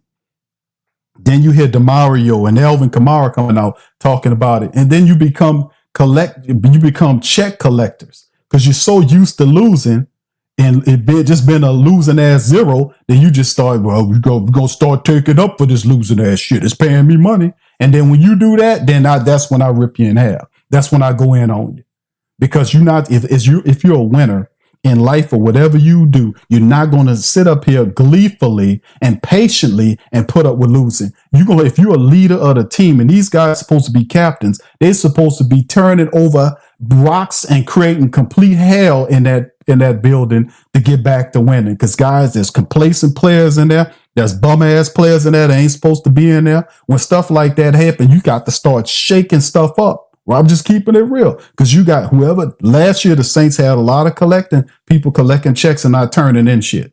A lot of guys, them guys need to be routed out and pushed up off this team. We don't want guys here that just settle for that bump stuff. We don't want you. We want you here. You give 110%. That's what you're getting paid for. That's what we want to see. Don't come in here with that half-ass stuff. We don't want to see it. That's real talk. That's real deal. You're going to put that Florida leaf on side your helmet and you're going to go out there and play football. You're going to do it the right way. You're going to play with your heart, all your heart and all your mind and give a full out effort. If you lose based on that, we can live with that. But not all this other stuff here.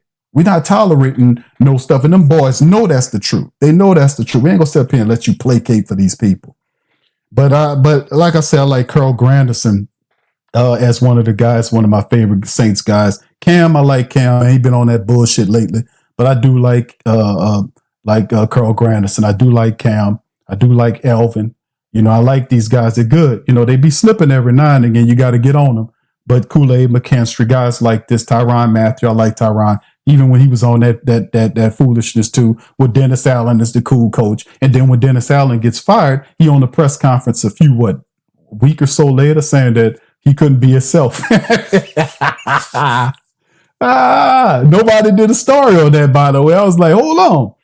Dennis Allen is the cool coach. And then next thing you know, the Saints they're not letting him be Tyrann. That he couldn't be Tyrann. They dudes be on that sucker shit, man. But see, I got a good memory and a sense of humor. So I get at your ass. All right, what's up, JT? Shout out to you. Jason, how you doing, sir? Much love. 504 Code says, Q, how do you feel about the shuffling of the offensive line? This could be a strength for the team. I love the shuffling. Having the bookends of Kelvin Banks Jr. and Tali Fuaga, love that. I think those two guys have the proper temperament. If you watch footage of Kelvin Banks Jr., you ain't gonna see nasty, but controlled demolition, baby. Let me tell you something. Tali Fuaga, you already know. Love that because you got to have the bookends. McCoy, like Eric, McCoy is another one. Eric McCoy is another guy. Like the injuries just really beat up on him last year, and he got healthy. He played really well the first 2 games. Got hurt, came back after 8 games. Played a few games, didn't look good. Played like 3 or 4 games, didn't look all that. Got hurt again, season over with. When I seen that, I was like, we got to start looking at a good veteran backup for McCoy, possibly drafting somebody to be dealing with those injuries. But when McCoy is healthy, he's one of the top 3 best centers in the game. But for him, you got to have that was another thing last year too. The Saints didn't have a good backup center who was as smart, not have McCoy's gifts that have it all, like his speed and his strength and the brains, but at least have a backup with brains that understand what protections he got to call out and all this kind of old stuff, to have him on tap if McCoy has an issue. And maybe having another center option readily handled because, McCoy got he ain't ready to go just yet, but having a backup guy there to, learning the job wouldn't hurt. Will Clapp is there. Will Clapp is smart. He don't have all the attributes, the physical attributes that McCoy has. So the Saints figured that might be the answer. But yeah, Eric McCoy is another good guy too. But I do like that. The question mark is Trevor Penning. People say he failed at the blind side. He played well at the right side. He can't do bad at the guard position. No, probably not. But the reality is you got a guy who's not an old guy in Dylan Runnels, who started a lot of games at guard, who was drafted as a guard that Trevor Penning will have to beat out for the position. So Dylan Runnels, to me, even though the unofficial depth chart has Dylan Runnels as a backup to Trevor Penning, Dylan Runnels is going to give Penning a run for his money for that job. So that is not a safe position if you're Penning to learn another position in 3 years. Saints, and then of course the pressure is on him because they're not picking up his 5th-year option. This is his last year. And then you got Dylan Runnels on a 1-year deal. So good battle at the left guard position. And of course, Nick Saldiveri is still a question mark. What the hell does he do, right? We'll see. So I think it is definitely a strength. I do like the shuffling of the line. That's Kellen Moore trying to get it together. TJ Pagnetti, our offensive line coach, is also there and makes the mix along with him. It's going to be interesting to see how the Saints do. Like I said, I just want some more depth there.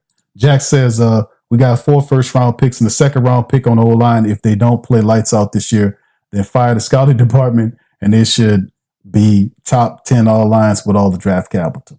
Yeah, we got a lot. We got 4 first-rounders and the second-round pick. You're right, bro. We'll see how it plays out. We'll see. All right. Yeah. Tim says back to 2 rushes. 2 rushes first down, my brother. That's something I talked about. What's up, Cameron? 2 rushes first down is what it should be. It should be that. My thing, like I said, I just want to see more depth behind those guys just in case injuries start hitting us. Toy says, what's up, Q? I'm glad Aaron don't want to pull up. He toxic. Anyway, indeed, bro. I've said Aaron Rodgers is a hollow husk. He's you would get more value out of your quarterback position if you put a helmet on your recliner. You'll probably get more value out of that. You get more usage out of if you put a helmet on top of a stapler. If you put a helmet on top of your broom. If you put a helmet on top of your trash can outside. If you put a Saints helmet on top of your newborn baby, you'll get more value than if you have Aaron Rodgers on your team. Let's just keep it all the way funky. Aaron Rodgers had last year. He had a really good opportunity to show that he was hitting on something at his advanced age, and he couldn't do nothing with what the Jets gave him. And he had wide receivers, he had running backs, he had a defense, and couldn't turn it up. And a team willing to go all out for him. Couldn't do nothing in them 2 years with the Jets. He's done. Smoked goose, cooked ham, turkey, stick a fork in a guy. He's a husk. For him saying he can't come down to New Orleans, good. We don't want Aaron Rodgers. I said that from the get-go. He's not going to be the kind of veteran you want. He did a shitty job of doing, like I said, what he did was what Brett Favre did. He took on the same traits. Brett Favre didn't help him. It's famous. This is famous because Brett Favre didn't help him learn the QB position. Brett Favre didn't like the fact that he was there. When Aaron Rodgers took over, he did the same shit to Jordan Love. He did. He did the same crap to Jordan Love. He didn't help him either. So we're not going to help you. We don't want Aaron Rodgers, not because of the stuff he said that he don't come to Louisiana. I was saying it before the fact that he can't help you win. He can't help you win in the way that you need to win. The Saints need to win in a way where the young quarterbacks learn the game. I know what Bill Parcells said many years ago about if you got a rookie, you got a loss. That's what Bill Parcells said. And that holds true. If you got a rookie, you got a loss. That's what Bill Parcells said. But the reality is we just got to know how to use our rookies, right? We got to know how we got to give them a running attack. We can't let it fall all on them. So we'll see what happens there. All right, big ups to you guys. All right. What's up, Cartel? Desi, I see you, Desi, cracking up. What's up, Giovanni? Shout out to you, man. Good to see you in the truth and in the chat as well. L-Dub said, I saw an article recently saying that all the players are loving Kellen Moore and his philosophy. They feel like their voices are being heard. Yeah, and you can see what Kellen Moore is young. He's a young, and that's usually the case when you have a young head coach, right? He doesn't know enough to be putting himself like he's so mighty that he's away from the players, right? We got a general manager, VP guy that does that. But if you are Kellen Moore, you don't know enough about everybody to position yourself like you are Bill Belichick, like Big Belichick used to do, right? He's stoic. He ain't stoic now. Whatever he did from a past life, old girl is giving it to him. Hey, y'all put one in the chat if y'all know what I'm talking about, baby. Baby, old girl is giving it to him, baby. Bill Belichick, all this here, the hoodie and the Bill Belichick don't play and all this, that girl running Bill Belichick like he in a marathon somewhere. That boy running a 10K right now with that old sucker there.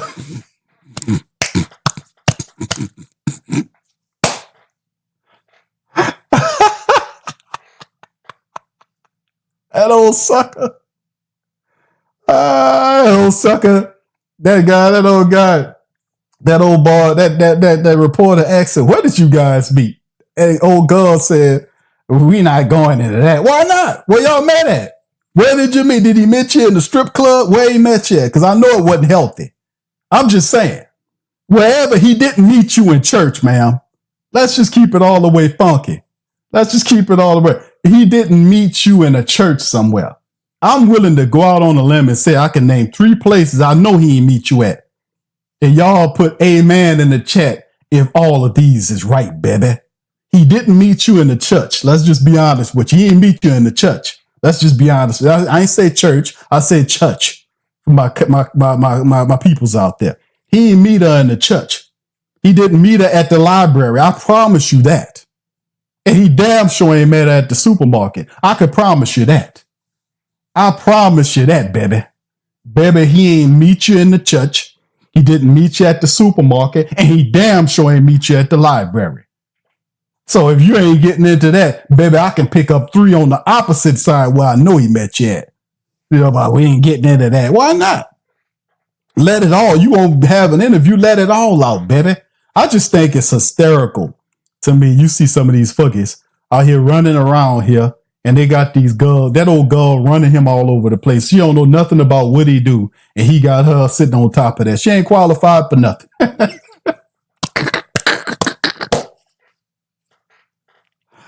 Oh my God. You know what? I'm gonna stop.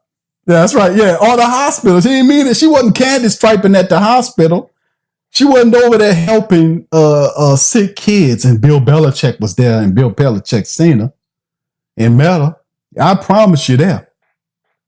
Baby, did you hear me? He ain't meet her there.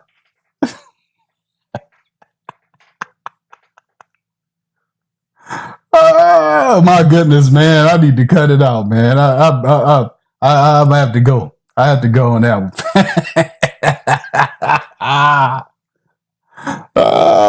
Can you believe this? This the great Bill Belichick, the Hood. You know, whatever the nickname they got for him. And I guarantee you what, boy, if North Carolina banned that old girl from it, people say that girl is out of it, man. She mean. They say she mean. North Carolina banned her and then unbanned her the same day. I was like, damn, how you ban somebody and unban them the same day? What's going on here? They say she mean, y'all. Y'all heard that?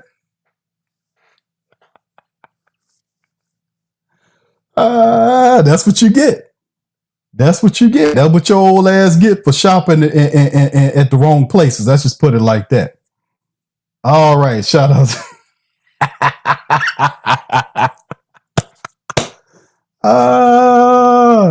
All right, Chantel says, Q, you will be very impressed with the DPJ. He is a great player. All right, thank you, Chantel. Appreciate you there. Yeah, good veteran whiteout. Jack says, yeah, he's good. Yeah, good vet. Good vet. All right, Giovanni said the players seem like Kellen. He says the players seem like Kellen. He says Ross came out with a new article pretty much saying Kellen spoke to all the players before Carr retirement, spoke on ESPN, clear communication from the head coach. Okay, thank you, brother. Appreciate you there. Kid Cowboy says, maybe you can get Kirk Cousins. No, sir, Kid Cowboy. No, sir. Kid Cowboy, number 66, no, sir. Hopefully, what Cowboys? Is that the Dallas Cowboys? I'm going to give you some credit. I'm going to say it's the Oklahoma State Cowboys. I'm going to give you credit. All right. We're going to say it's the Oklahoma State Cowboys. No, we don't want Kirk Cousins. No, we're going to let the Falcons keep that one. That's the funniest one right there.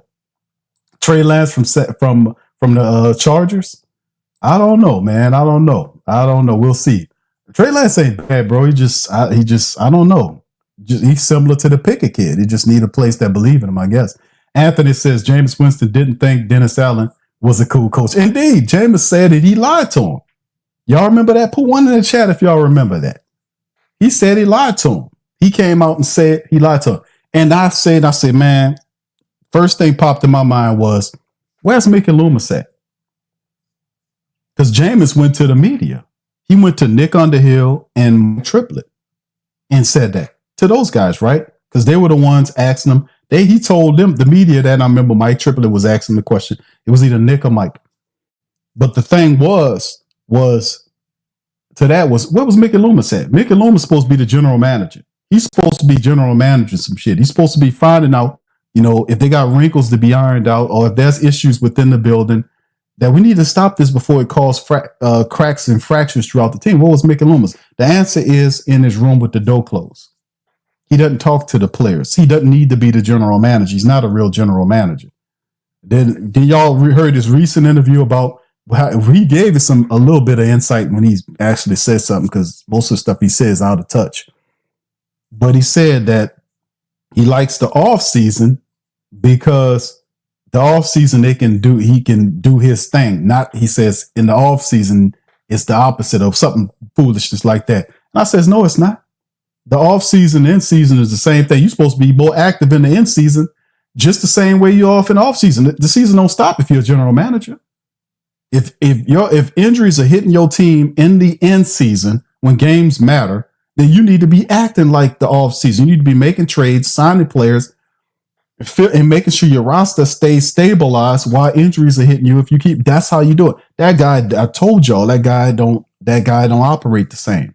He thinking whatever you do in the off season, it will matter through the end season. And then at the end of it, if it don't fail, hell, I just come out and just say, oh, injuries. They'll never know. They'll believe what I said. No, we won't. We won't believe you anymore because you're a liar. All right, King Chosen One says, I'm late. I was outside running. All right. Shout out to you, brother. Trey, what's up, Trey? Shout out to my dog, Trey. Randy, what's up, Randy? Says, hey, Q, you think our offensive line will finish as a top 10 unit if everybody can stay healthy? That's a good one, bro. I don't know, bro. If McCoy stays healthy, it's a good chance, man. If Kevin Banks, Tali Fuaga, Cesar Ruiz will have to step his game up. But that would be like on the lineman and the scheme, the fit of our offensive line and our helpers. That a run game coordinator is getting a lot of TJ Pagnotti, getting a lot of pub because what he can do potentially. But if they stay healthy, they should be a top 15 unit, bro, at least, right? You won't want to say a top 10, top 12 unit. I would not be surprised because you got the guns. You got Elvin, you got Kendra. If you extend that question and say if the offensive line, can they be a top 10 unit and then also extend and say Elvin Kamara, Kendre Miller, and Devin Neal, those guys stay healthy. If our running back room, along with our offensive linemen starting 5 stays healthy, hell yeah, they're a top 10 unit. We got that. Just kind of add the running back into it, man. Rodgers, English says Q, that Rodgers article came right on the heels of an article about Peyton leaving because the city was unlivable for him. Well, bro, yeah, and listen, man, it's all right. New Orleans ain't for everybody, and the reality is a lot of them guys don't even stay in New Orleans. Let's just keep it all the way funky. What Peyton was living up in on the North Shore, wasn't he living in Sanctuary? That's a big gated community, probably the biggest one. People know what Sanctuary is a big, rich community where a lot of wealthy people live. It's a bunch of houses. I think Zion people live in there, something like that. But it's a bunch of people, like wealthy people. So it's not the same environment like you are going through the same thing regular folk is going through. Give me a break, right? Because most of these guys, they don't live in the city. They live outside the city limits. They live in the suburban areas around the city. They live in Kenner where the country clubs are or something like that. Now, if you're an undrafted guy, you're probably living in an apartment building right behind, not behind the facility, but on the opposite side of the tracks behind the facility. They got a bunch of units and a lot of them guys be living over there. But in the end, if you're a guy like a Peyton and all these kind of people, man, they live in rich country clubs, man. What they talking about? It's a different experience. You know, it ain't the same experience. Pardon me. Like to say, fancy that. Yeah, it's not the same experience. Yeah, King Chosen once said Parcells on them gas station pills. Man, he on something, bro. I don't know what to say, but I was watching. I was like, man, are you kidding me? What's up, Chris? Shout out to you, brother. Good to see you in the chat. All right. Yeah, I don't know what to say about that, man. All right. Kira says, bar, strip club, or she worked at the golf course. Bro, let me tell you, man. It was something like that. But like I said, I ain't gonna go too far into it. But Kid Cowboy said he picked up oh no, he didn't. The gym might be a club somewhere with you know what I'm saying? Now listen, he had a boss. Kraft, who owner of the paper. Now y'all remember what Kraft was into. What was Kraft cheesy ass into, huh? Y'all remember that? Y'all remember what Kraft was into? Huh? You know what Kraft, y'all remember what Kraft was doing? With how he was getting his jollies and happy endings? I know. I mean, at the end of the day, man, all I got to tell you, baby, when it's out, it's out, baby. It's out. I'm going to tell you, man, I don't know what to say about that one. Baby. Baby, Parcells is all over. Baby. I don't know what to say. Hey, man, listen. You get somebody to help you, but this woman here is going to destroy everything. The woman going to destroy everything. She going to destroy everything. That's not the woman. Listen, fam. And I talk to y'all about this all the time. If you're going to bring somebody into your life, bring somebody into your life that's going to bring a positive to your life. You know what I'm saying? Don't bring somebody into your life. You're shutting.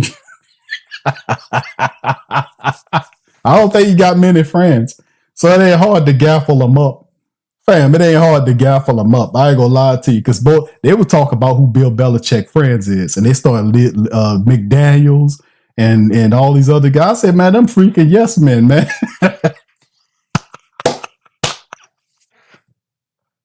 They're gonna let Bill Parcells get gaffled up by this woman. Listen, man, listen. You gonna bring somebody in your life, make sure they qualified. You know what I'm saying? You're going to bring somebody into your life. Make sure they qualified to run some stuff. Ask them if they ran something bigger than a yogurt stand. You know what I'm saying? You know, this is a multi-million-dollar operation. You know what I'm saying? You don't want to just bring that lady into your organization. You tear up everything. Run off the people. She all up in this commercials. I'm sorry, y'all. I'm sorry. The woman all up in his commercials. Y'all seen that? Put one in the chat. Y'all seen that? Her untalented ass all up in his commercials. She done got famous off of him. She done built a side empire of about $9 million off.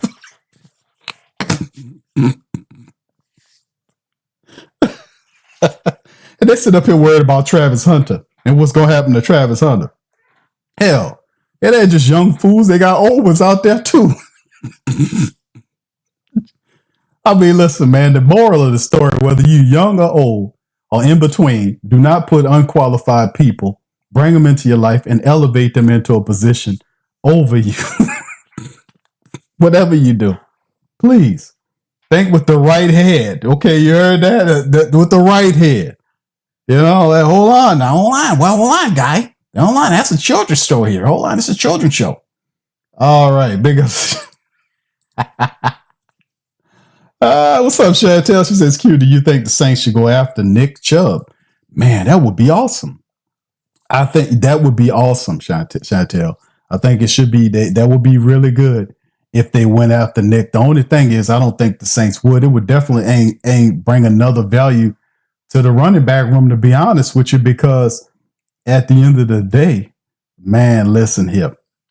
I would absolutely love to have Nick Chubb down here. If Kendre Miller can't stay healthy, if Kendre Miller can't stay healthy, it's time for him to get on the body here. We're going to have to ship him somewhere. But thank you, Chantel. Appreciate it. Stay tuned. Nobody gets hurt. Take the money out. All of it. Come on. Wasting my time now. Come on. Come on. Stop stalling. All right. Shout out to y'all, man. Appreciate y'all. All right. Hey, man, I'm just dropping some game, baby. Stop me if I'm wrong. Baby, all kind of stuff happening, man. We down here, man. People running out of the jail. All the boys was missing was a starter pistol, but saddles on their back. Oh, man. People running out of the prison around here. Man, what's going on? People going to jail for helping people? Got crazy. Man, nobody watching the cameras. Oh my goodness, there's so much material I could talk about. Have y'all laughing for a whole 2-3 hours, man. Have y'all laughing for a whole another 2 hours. All right. Shout out to y'all, man. All right, L-Dub says probably met at the Crafts Massage Day. God damn. That's right. Chris said, I've never seen a man that's ashamed to tell us. Well, yeah, hey, bro, he might have answered that if she ain't shut him down. Remember, she shut the man down. She shut him down. Remember that. She said, oh, we're not answering that. They filming live, and she just spoke up. Like, man, get this lady out of here. This lady mentally ill, bro.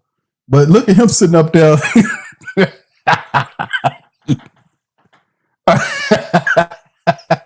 He's sitting up there, his looking straight. Like they go home and she just whoop his tail. She just beat him down. He's sitting there scared straight. Like what's that? Who is this? This is the mighty Bill Belichick that everybody was scared of. And the woman put the whip on him. Boy, let me tell you something. Oh my goodness. Oh man. You can say a lot about Mickey Loomis, but I can't say that, man. Mickey is handling his business. Let's just say that, man. You can't say that. Bill Belichick. All this type of stuff. Bob tripping, man. Let me stay on topic, man. Professor says, Q, what do you think about playing pinning at right guard and moving Ruiz to left guard or backup center? We've been on that backup center, Professor. You know what? You a smart man, but we've been saying that for a while about, because I thought the plan was if McCoy struck, because Sean Payton's seen something. Right? He's seen something before, he's seen something about McCoy to the fact that he got rid of the veteran guard that made the Pro Bowl a couple of years. I always forget the man's name. He got rid of the man. And then next thing you know, they drafted a center. I was saying this the whole time. Don't do that because Drew Brees was old and he could not move. These people crazy. It's 1+1, And the man, Drew, you don't shuffle the line. You don't put new offensive linemen, rookies in front of a quarterback that can't move. You're asking for trouble. I said, if you draft a young lineman there, I thought they were going to sign a veteran. They let the other guy leave. They brought in Cesar Ruiz. He was supposed to be the center, and they were supposed to move McCoy to guard. Sean Payton seen something and wanted to make the change and move McCoy off of center to guard. Then when Ruiz got here, because remember, Ruiz was a center. He never played guard in college. And to me, he wasn't the top center prospect. It was another guy that I thought should have been ranked higher than Ruiz, but that's a different story. When Ruiz got here, Sean Payton was supposed to make the switch and try it out. But then he said, hold on, let me give McCoy some extra room to see what he can do. That must have motivated Eric McCoy because Sean Payton gave him a week, I think 2 weeks of training at that position, maybe 10 days, something like that. And then the next week, they moved Cesar Ruiz to center, moved guard to McCoy. All this was in training camp, right? Leading up. And Ruiz was playing center, and then he got hurt. It was like three or 4 days into it. Ruiz got hurt, and then Sean Payton just scrapped it and then kept it what it was, which is he kept McCoy at center and Ruiz at guard when he came back. Then you never heard about Cesar Ruiz as a center for the rest of his time being here.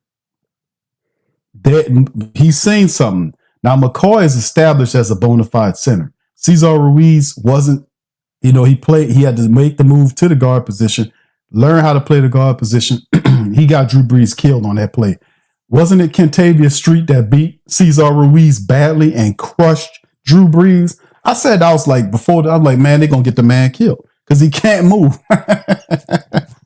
It was like a dude, he either had 200-pound leg weights that had on Drew, or the man was running around in quicksand. Either way, he could not move. They flattened Drew. They pancaked Drew Brees' ass, man. Broke him, cracked him all up. Oh my goodness, I hate to laugh about it. But that's what happened. I was like, oh, these people are so stupid. But it is what it is, man, But actually, to move him from, you want to move him to left guard next to Kelvin Banks Jr. on that side. I don't know, bro. It wouldn't be a bad idea, Professor. I just don't think the Saints won't do. They don't want to do too much movement. You know what I'm saying? Because I'm going to flip the line. Tolly should make a seamless transition to right tackle because that's his natural position. Kelvin Banks Jr. was playing left side in college. So it's like move to move, right? The only person right now that's suffering from some movement issues is Trevor Penning. Left to right, then left guard. Left tackle, right tackle, then left guard, right? He's the only one that is kind of on the island floating around, so to speak.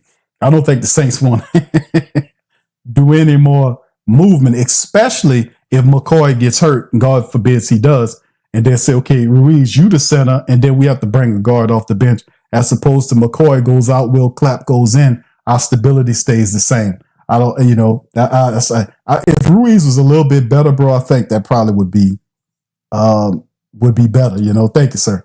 All right, what's up, brother Dude? What's up, Jesse? Shout out to you, Jesse Jackson. Keep hope alive, brother. Keep hope alive. Shout out to you. Follow 4 says Q. You think it's possible for us to sign Keenan Allen and Amari Cooper? Possible, bro. It depends. I'll probably lean more toward Allen because of the relationship, but it's a money thing, right? And whether the Saints see him as a person. Now, everybody and their mama know that people are saying, hey, the Saints need a possession wide receiver. They know what it is. Chris Olave is not a possession wide receiver. However you want to call it or phrase it, Chris Olave is not a possession receiver. He's a guy that operates off a possession receiver, which is what they try to make Cedric Wilson Jr. was, right? When they brought him in after Mike Thomas left, he was supposed to be the possession guy because that's the philosophy. You have the speed, you have the possession guy, the speed guy, the slot guy. Slot guy is Rashid Shaheed. Chris Olave is the speed guy, and the possession guy was supposed to be Cedric Wilson Jr. Allen would be a possession guy. Amari would be a possession guy.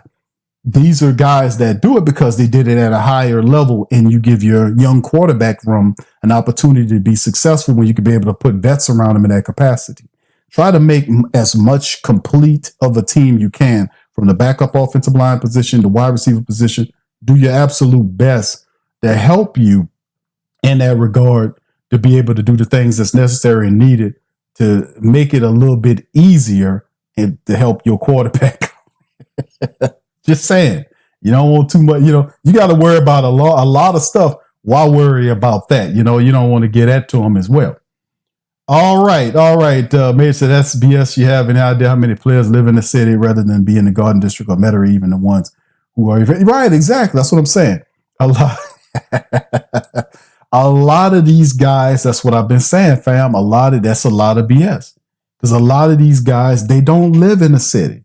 A lot of these guys, a lot of these men that got money don't live. Elvin Kamara don't live in the city. He live way on the West Bank. I ain't gonna tell you where. I know where he live at, but he live way on the West Bank. He live in a gated. It ain't a gated. It looked like a gated. It ain't got a gate there, but you can drive through there. But anyway, I know what most of these guys live at, man. These country clubs. These, I'm from the city, so a lot of these guys don't live in the city like you think they do. And if they do live in the city, they remember when Drew Brees was moving into New Orleans, and you thinking he's gonna have a house, and he living way up in what used to be the World Trade Center in New Orleans. Put one in the chat if y'all know what I'm talking about. They got the World Trade Center downtown. They're reworking it where they have suites way at the top of the World Trade Center. Drew Brees was talking about buying somewhere to live up in there. They don't live the same way we do, man. They don't. They live in country clubs and places like that. That's what they do. You ain't gonna see them in them places, fam. You're not. That's just what it is. Kai, what's up, Kai? Says, how do you feel about our tight end room? I feel like we need to add more depth at the position, but Juwan need to take a huge leap and be dominant weapon for offense. I agree, bro. I think right now, currently, the tight end position for the Saints, Taysom Hill is not going to be available. I'll be surprised if he's ready for the season. Some people say end the season. Foster Moreau think he'll be ready, right? They signed Jake Stahl, who's a tight end that I think the man came over from the Philadelphia Eagles. He's a 27-year-old tight end.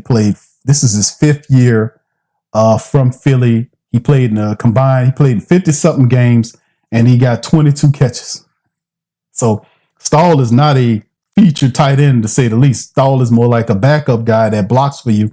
You can use him in different applications. So got like 22 catches in his 5 years coming over from the Philadelphia Eagles. And then behind that, if you want to talk about with the Saints, there's a bunch of unproven guys, whether you like them or not. It's a lot of unproven talent behind the tight end position. So what you got Dalen Hawker, who played spottedly last year for the Saints. Dalen, he had like 3 catches all of last year, and plus he dealing with a little nagging injury anyway. 3 catches, unproven. Michael Jacobson, who's first year man, out of Penn State, big tight end, unproven. Matavo, the draft pick the Saints picked up, who has the higher upside. Trayton Welch, who's also a young tight end. These guys are inexperienced, and most of these guys you never even heard of. So, I mean, it wouldn't hurt, man, to add another veteran tight end to the mix, especially with the uncertainty of Taysom and Foster Moreau. It wouldn't hurt you. You got a lot of undrafted guys there, a lot of inexperienced guys. But yeah, how I feel about the room, I think they can benefit by a veteran, bro. But you're absolutely right about this whole thing with Juwan Johnson. He need to step the hell up in a major way, no doubt about it. All right, yes. Jack said, did he get caught? Now, he got caught and got away with it. It's just, when you got money, man, you do all kinds of, you're not the average person when you got a little bread, man. This old boy up there with his trial going on, y'all know what I'm talking about. He was out of control. And that just shows he's out of control. Man was out of control. Think he could pay this guy off, do that type of thing, all this kind of stuff. And you never would have heard from him if he hadn't sued that liquor company. He would still be running out of control and doing out of control stuff. The only reason why they're getting at him right now is because he went with that liquor company. He won that lawsuit, and they've sicked the dogs on him. That's what happened. Y'all know, just like I know, if that would have never happened and he would have played ball and did what they wanted him to do, you never would have heard about none of this. You'd have heard about Gene Deal, none of that. None of that would have had traction. None of it would have had traction. He would have quieted it all down. He was out there, a mad dog running around doing this thing. Now, did he do what they said he do? I don't know about all that. All I'm saying, from what I'm hearing, he should just get his, he should get his, his teeth kicked in for hitting on women. But outside of that other stuff, I don't know too much about all that, man. Yeah, I don't see that.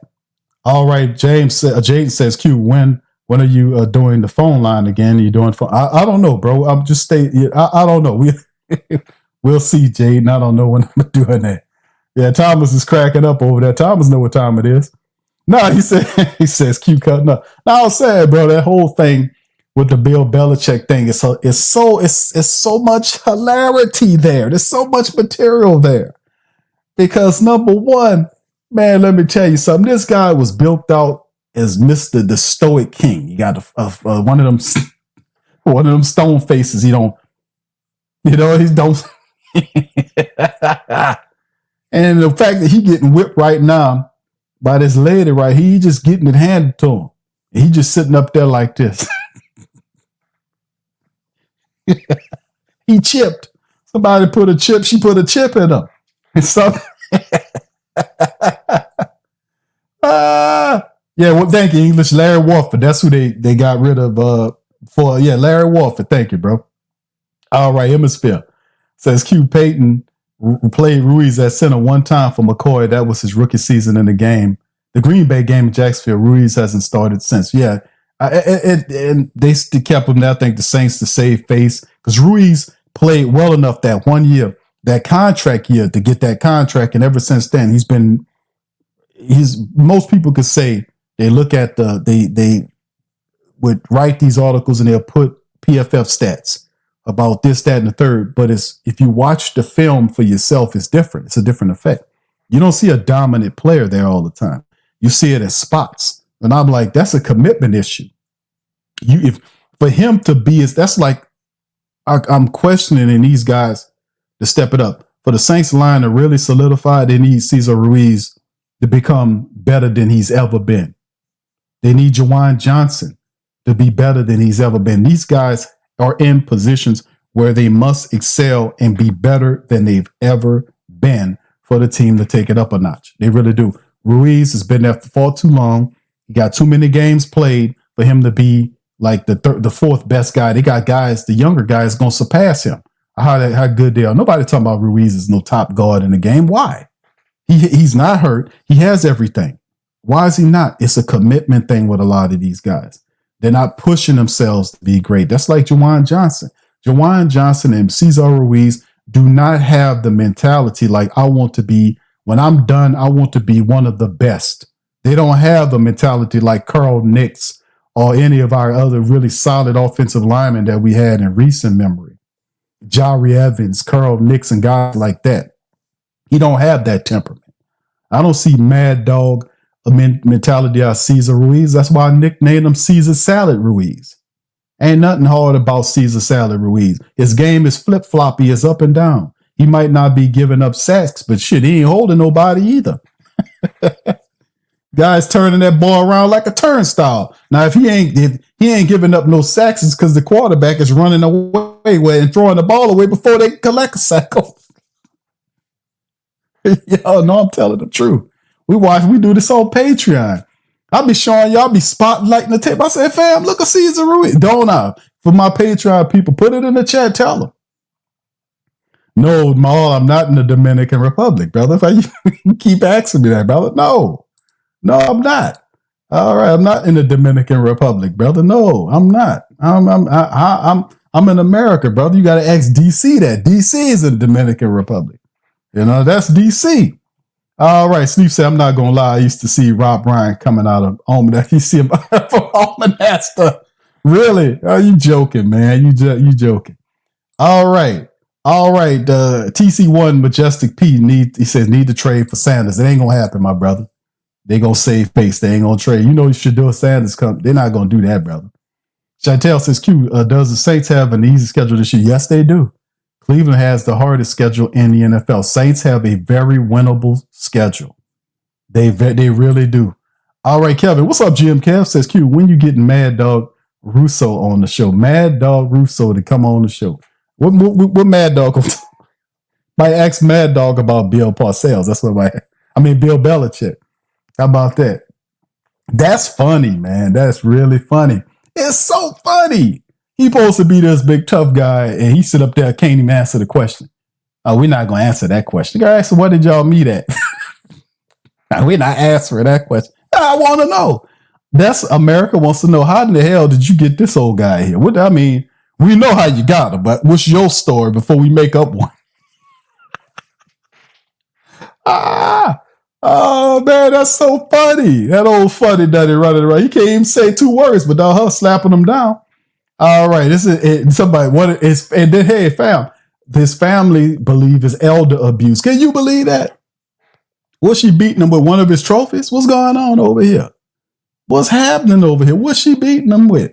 I want to think. Well, I know what it is, but I can't say it because this is a kid show. English says Q, long term Viagra use.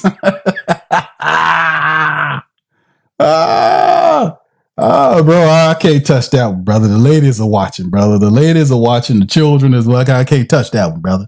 Jay says, Q, you're seeing players for the Saints 20. He says, who you seeing players for the Saints in 2025? My seeing players is tight end.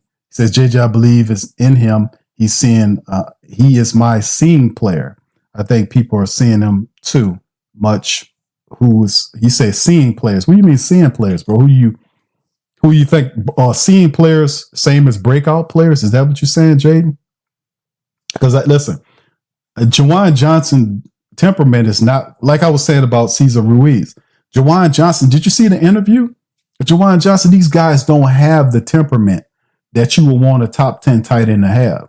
He kind of soft, no disrespect, but his temperament is not like a Kittle's, a Kelsey, and some of these other really good tight ends. You listen to them guys want to be the number one. Saints paid that guy. I thought they wasn't going to pay him. I was like, man, let's move the hell on. We'll find somebody to draft.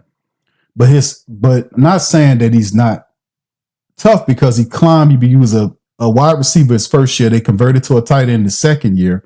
He was at the bottom of the depth chart as a tight end. He climbed up, became a starter. He earned this paycheck and then got another paycheck, a larger paycheck, and now he's the man. I give him credit for that. Undrafted success is Juwan Johnson. My critique of him is, what's next? What other level do you have? Now, you did that to get to that. Now, they got to be another level to greatness. Okay, you won. You accomplished the dream. You played different years in the league. You are now a multimillionaire. Your family now has stability. Now, what else do you have is what I'm asking. And for those who are great, they know what I'm talking about when we ask that question, because it takes a lot to be great. It's another level, even maybe 2 levels that you have to go up to become great, to be labeled as the top 10 in your craft, in your field. It takes extra. Do you have that commitment? Do you have that? That's what I'm saying. If he has that, we'll see. But when he got signed, he talking about having fun. You'll have fun. What you mean having fun? How old are you? You I'll be asking questions in my head when I hear these people talk, fam. Y'all know. I'll be like, man, you just won't have fun. What? Would you talk about fun? Hey, man, listen, you have fun when you win. How about that? Is there any fun when you lose? No, ain't no fun when you lose. All right, so if there ain't no fun when you lose, then you need to concentrate on being. You're going to have fun if you win. All you have to do is level up and prepare like you're supposed to and take it up 2 levels or so. Then you will have all the fun in the world because you're winning and you're earning your money and people see it as such. It's this weird things like, just let me go ahead on and make it. No, you're not going to make it if you're going to lose. That's like, let me land. No, we're not going to let you land if you're tearing it up. No, we're not going to be doing that. But yeah, if Juwan Johnson got to step it up, bro. I mean, he could possibly be the bro, listen, he's the safety blanket for an inexperienced quarterback. He has to shine this year. No ifs, ands, or buts about it. Duke says exactly, you don't see enough of the both players should be on the short leash. Thank you, bro. Yeah, QDC. No, DC's out there. Yeah, Bill Withers Belichick. There you go. What's up, Brandon? Shout out to you. The Saints have the second easiest schedule this year. The 49ers have the easiest schedule. All right, thank you, Brandon. They do have an easy schedule, bro. I ain't gonna lie, man. That is I don't know. I ain't checked the 49ers schedule, so I appreciate that game, Brandon. Yeah, he said, unfortunately, playing with house money this year. Indeed, bro. They've been playing with house money the last several years. Let me tell you something, bro. They've been playing with house money and our nerves and our patience and every damn thing else the last several years. Let me tell you something. But shout out to you, Brandon. Thank you, man. Oh, he said sleep. Okay, sleepers. Yeah, well, I mean, I guess you can add him as a sleeper, even though everybody look at him saying, hey, man, you going to do something, bro, more this year? Because, he's inconsistent. He has concentration drops. He drops the easy ones, but catches the really tough ones. I was like, man, come on, bro. You can't do that with all that money. You got to earn that money or people going to get on you, right? But that Bill Belichick thing cracks me up. All right. Yeah. All right. English says 5.5 wins is the netting line of casinos for the Saints. He said, I'm going to drop a little on over if it stays there. All right. Kevin says, look at the tape. Juwan Johnson look lost out there. Juwan Johnson needs to step up, bro. You talk about having fun and all that kind of madness. You got to stop talking about having fun. Yeah, we just want to have fun. And he said it so softly. I was like, man, come on, bro. I don't know about this. Yeah, we just want to have fun. That boy, like Ralph Tresvant as a tight end in the NFL. Like y'all know Ralph, the lead singer for New Edition. That's how he was sounding. He was talking on that interview like he was Ralph Tresvant or something, all soft and shit. I was like, man, listen, brother, you ain't doing R&B album, bro. You're an NFL tight end. You're going to have to step your game up, bro. You're going to have to bring the toughness because we're going to be counting on your ass this year. Step up. With all that. All right. Brandon also says Tyler Shuck will be starting QB, number 11 for the Saints since 2019. That is crazy. Yeah, we did an article on that, bro. Very interesting, bro. The uncertainty, all that since Drew retired, that's all the Saints' fault. Picking the correct successors, not like it can't be done. We've seen teams like the Chiefs do it. We've seen Green Bay do it. We've seen teams get up off of old quarterbacks, younger quarterbacks, get themselves some time for the guy to get acclimated into the system and keep it moving. So, I mean, yeah, they just did a shitty job of it, All right, Cap Man, what's happening, brother? He said, he said he got a fat contract. King Chosen one says, you need a that's right. You need a man with sensitivity. Well, they got one at the tight end position. You got one at y'all. Hey, with the ladies out there, y'all know that song. I think I was listening to it on the radio the other day.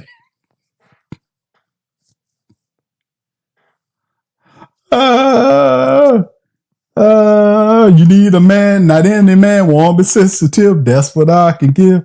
You need a man, not any man, but hey man, listen, I had my girl to look that up, man. I said, hold on, what did you just say?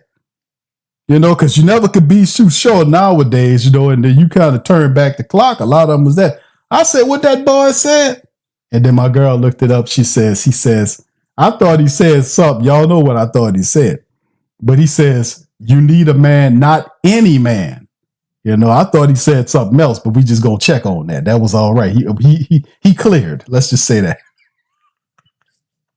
I was like, what? Oh, hold on now, man.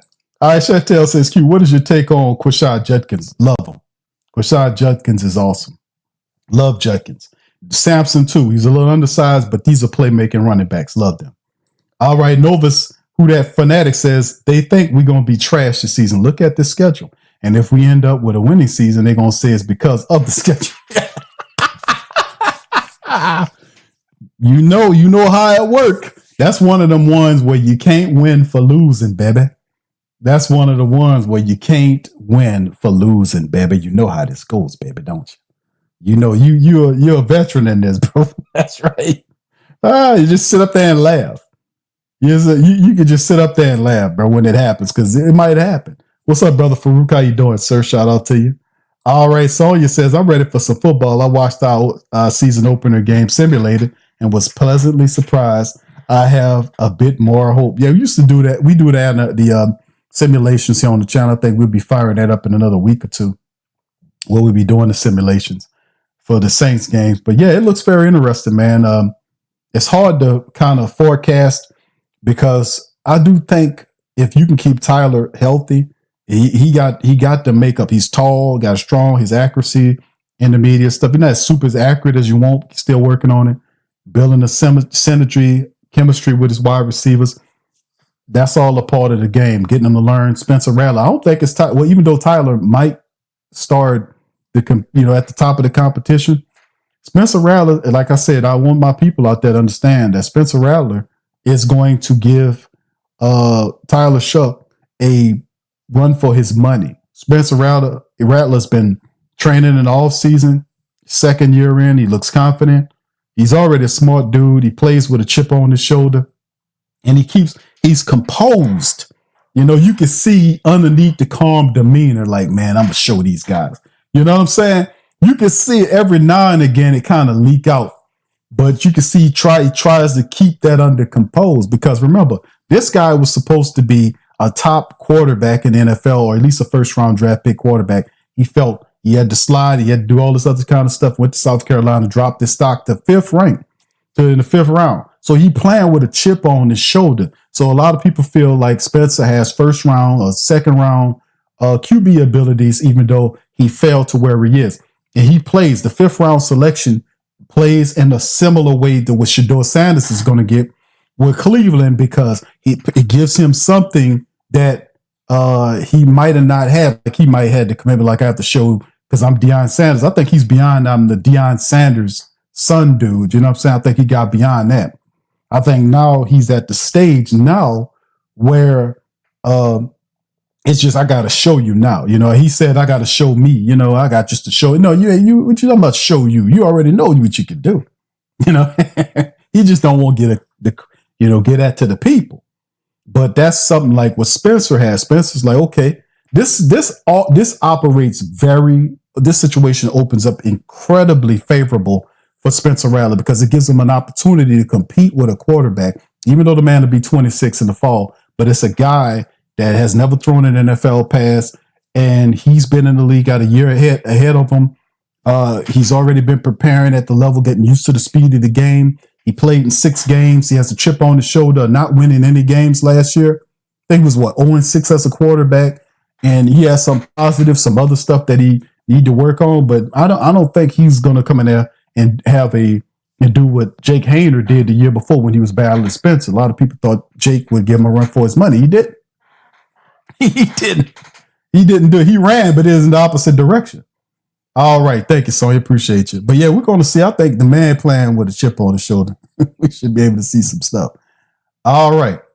Yeah, I know Brandon. Brandon said he missed Jimmy Graham. Yeah, it's been a little. Yeah, bro. Yeah, that's the only thing.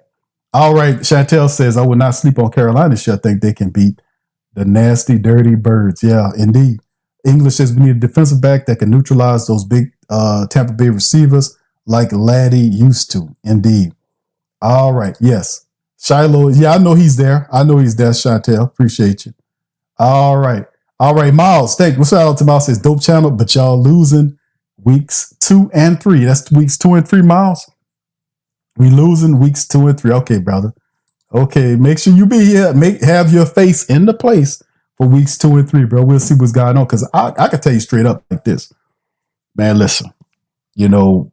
I'm not going to sit up here and crap talk to you, man, because, we got a lot of uncertainty with our team. But weeks 2 and 3 against, what's that? That's the Niners. Is that Niners? Is that home or away? I think that's, hold on. Let me pull up the schedule here. Weeks 2 and 3. All right, here we go.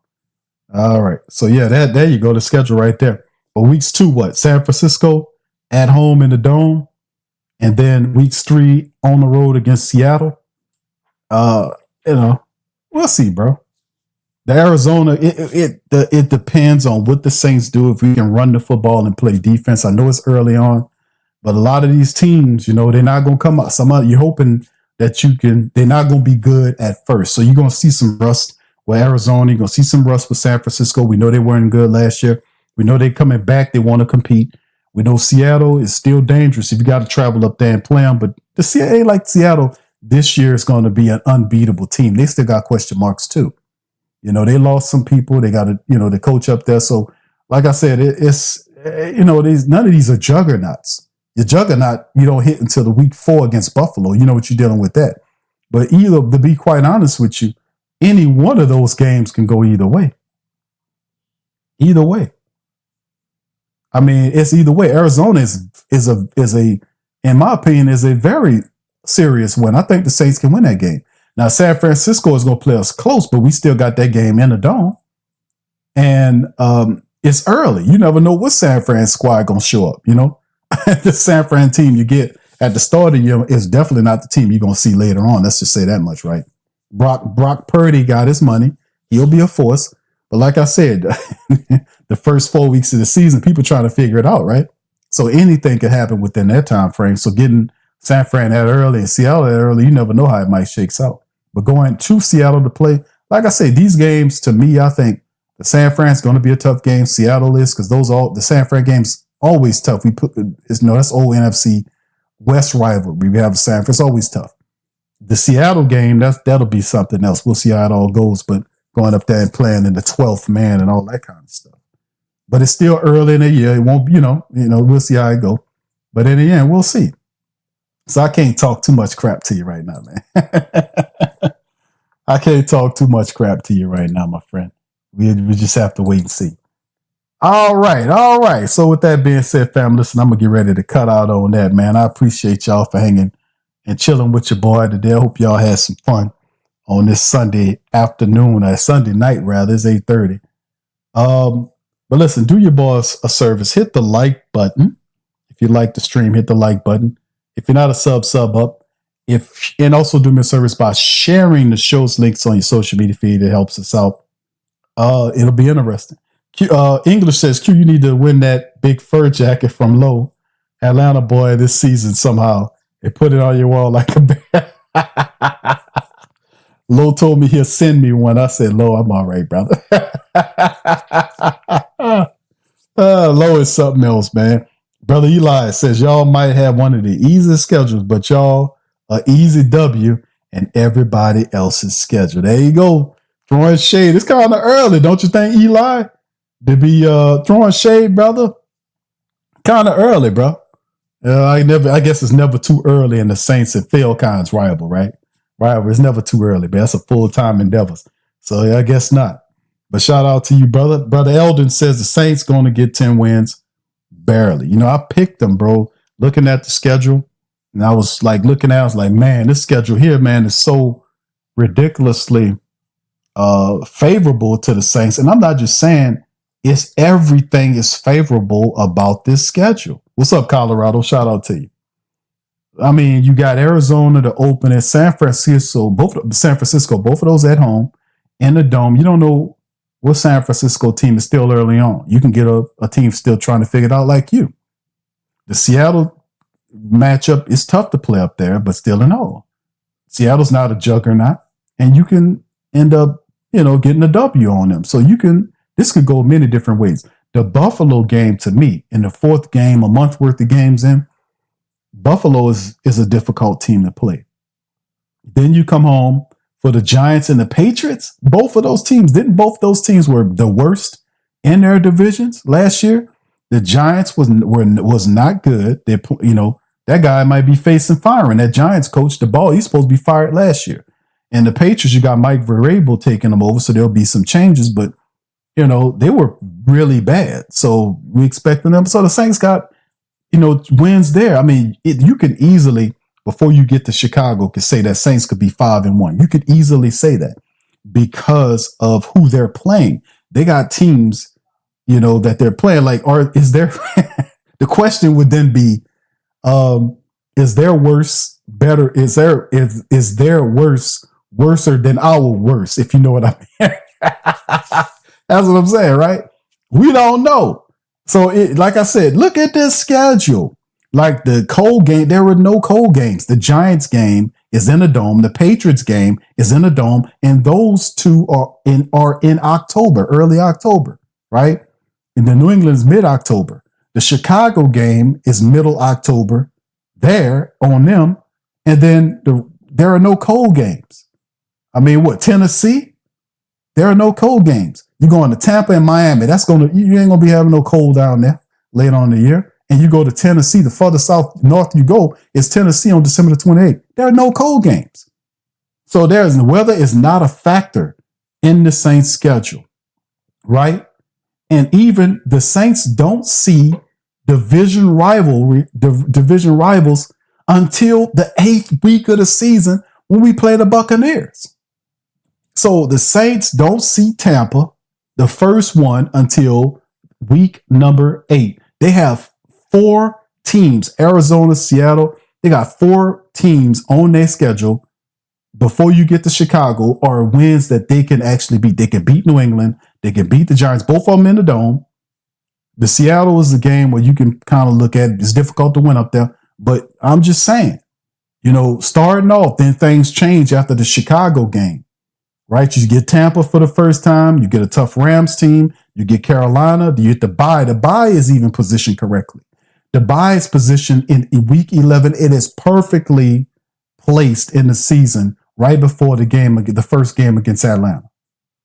Then you got games against an uncertain Miami team. You got Tampa, Carolina, a Jets team that people thinking will be better than what they were last year, but still a work in progress. And the same for Tennessee. A Cam Ward-led Tennessee team.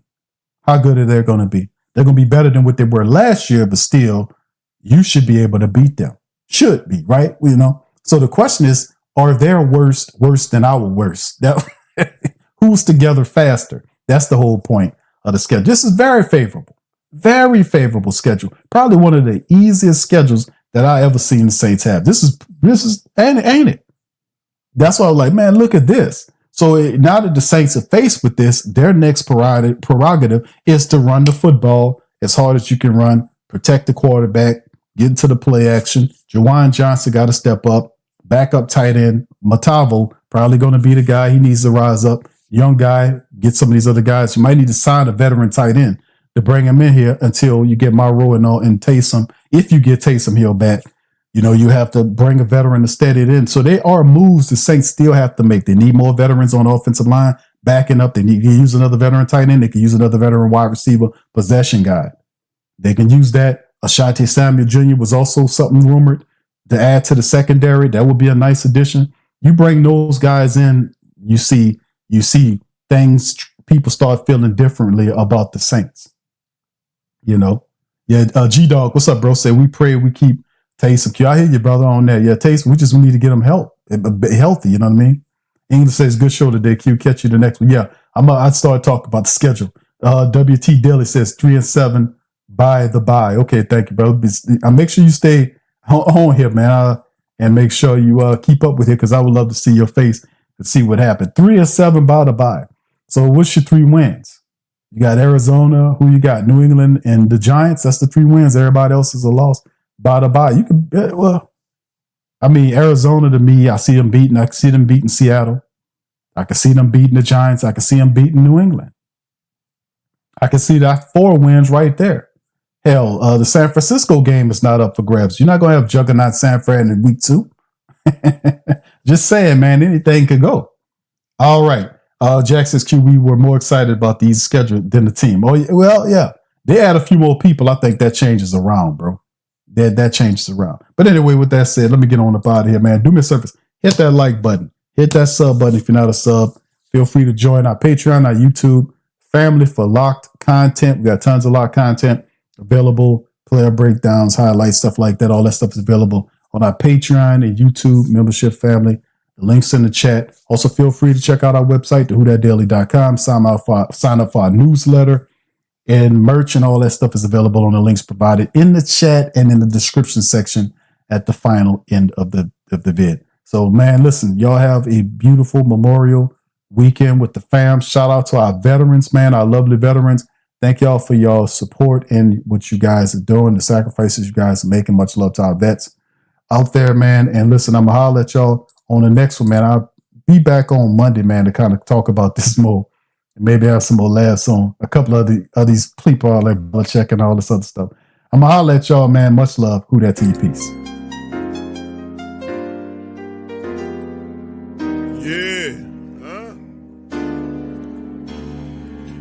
Like Vincent, I'm a who that. Long as I'm living, I'm a who that. Lose or winning, I'm a who that. Sports coma, yeah, this is where we do that.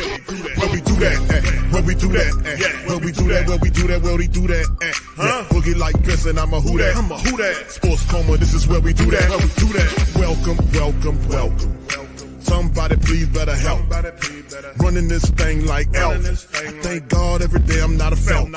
Go to YouTube live with Big Q and the guys. If you ain't ride or die, the bandwagon get flipped. Been marching in, that was way for the ring. I was yelling out your shame for the championship. Bucking on Tampa, duck down. Falcons, pluck, get shut down. Panthers ain't much touchdown. The vision really belong to us now. So much hate on the Saints, you could probably tell. Ever since Bounty Gate hit the NFL, when things seem fishy, then you probably smell the crooked referees on Roger Goodell. Yeah, probably like this, and I'm a who that. Every day I'm living, I'm a who that. Lose or winning, I'm a who that. It's the sports coma, this is where we do that. Where we do that, where we do that, where we do that, where we do that, where we do that. Boogie like Benson, I'm a who that. It's the sports coma, this is where we do that. You're listening to the Sports Coma with Big Q and the guys on the PRO Media Network.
WhoThatDaily.com. That's right, the WhoThatDaily.com. Your one-stop shop for everything New Orleans Saints, New Orleans Pelicans, LSU Tigers, even the top flight boxing news. So if you're a Who Dat and you're looking for a place to stay up on your team, WhoThatDaily.com is your site. The WhoThatDaily.com for the sport Who Dat in all of us.